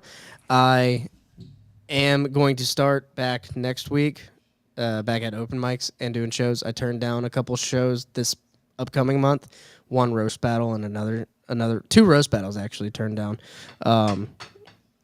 And yeah, I'm just catching up with work, and I want to do new shit, so I need to sit down and write new shit, and it's been hard with the new job and wrapping up with the other jobs that I've had. So that's what it is. Making money, doing the podcast. I mean, I get more people watching me here than I do at an open mic, but obviously you got to work on your craft.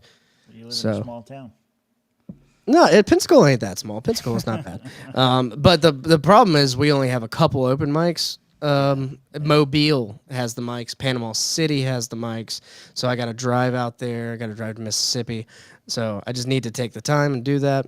But I do have a special plug. Does it say Chase Oliver on it? No. It could.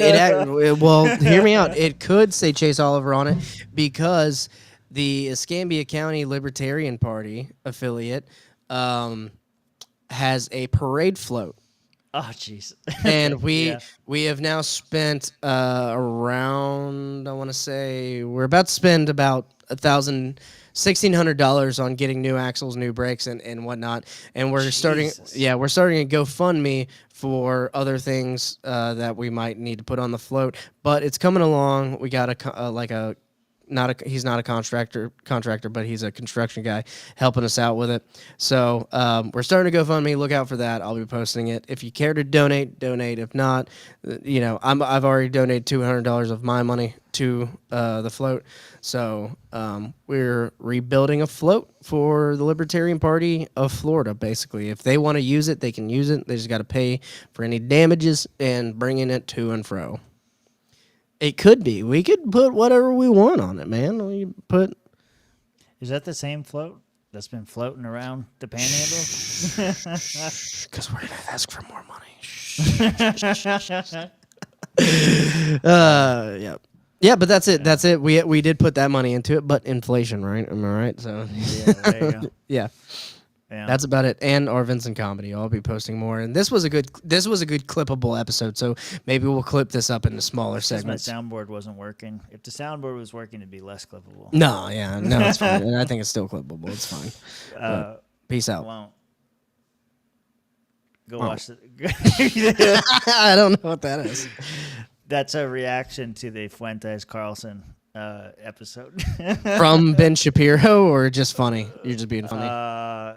Hold on, let me go back. How do I go back? Shit, I don't know how to go back. I was scrolling the responses to it, and that was like one of the top comments. That's funny. That's a Christmas story, Ben Shapiro. That is really funny.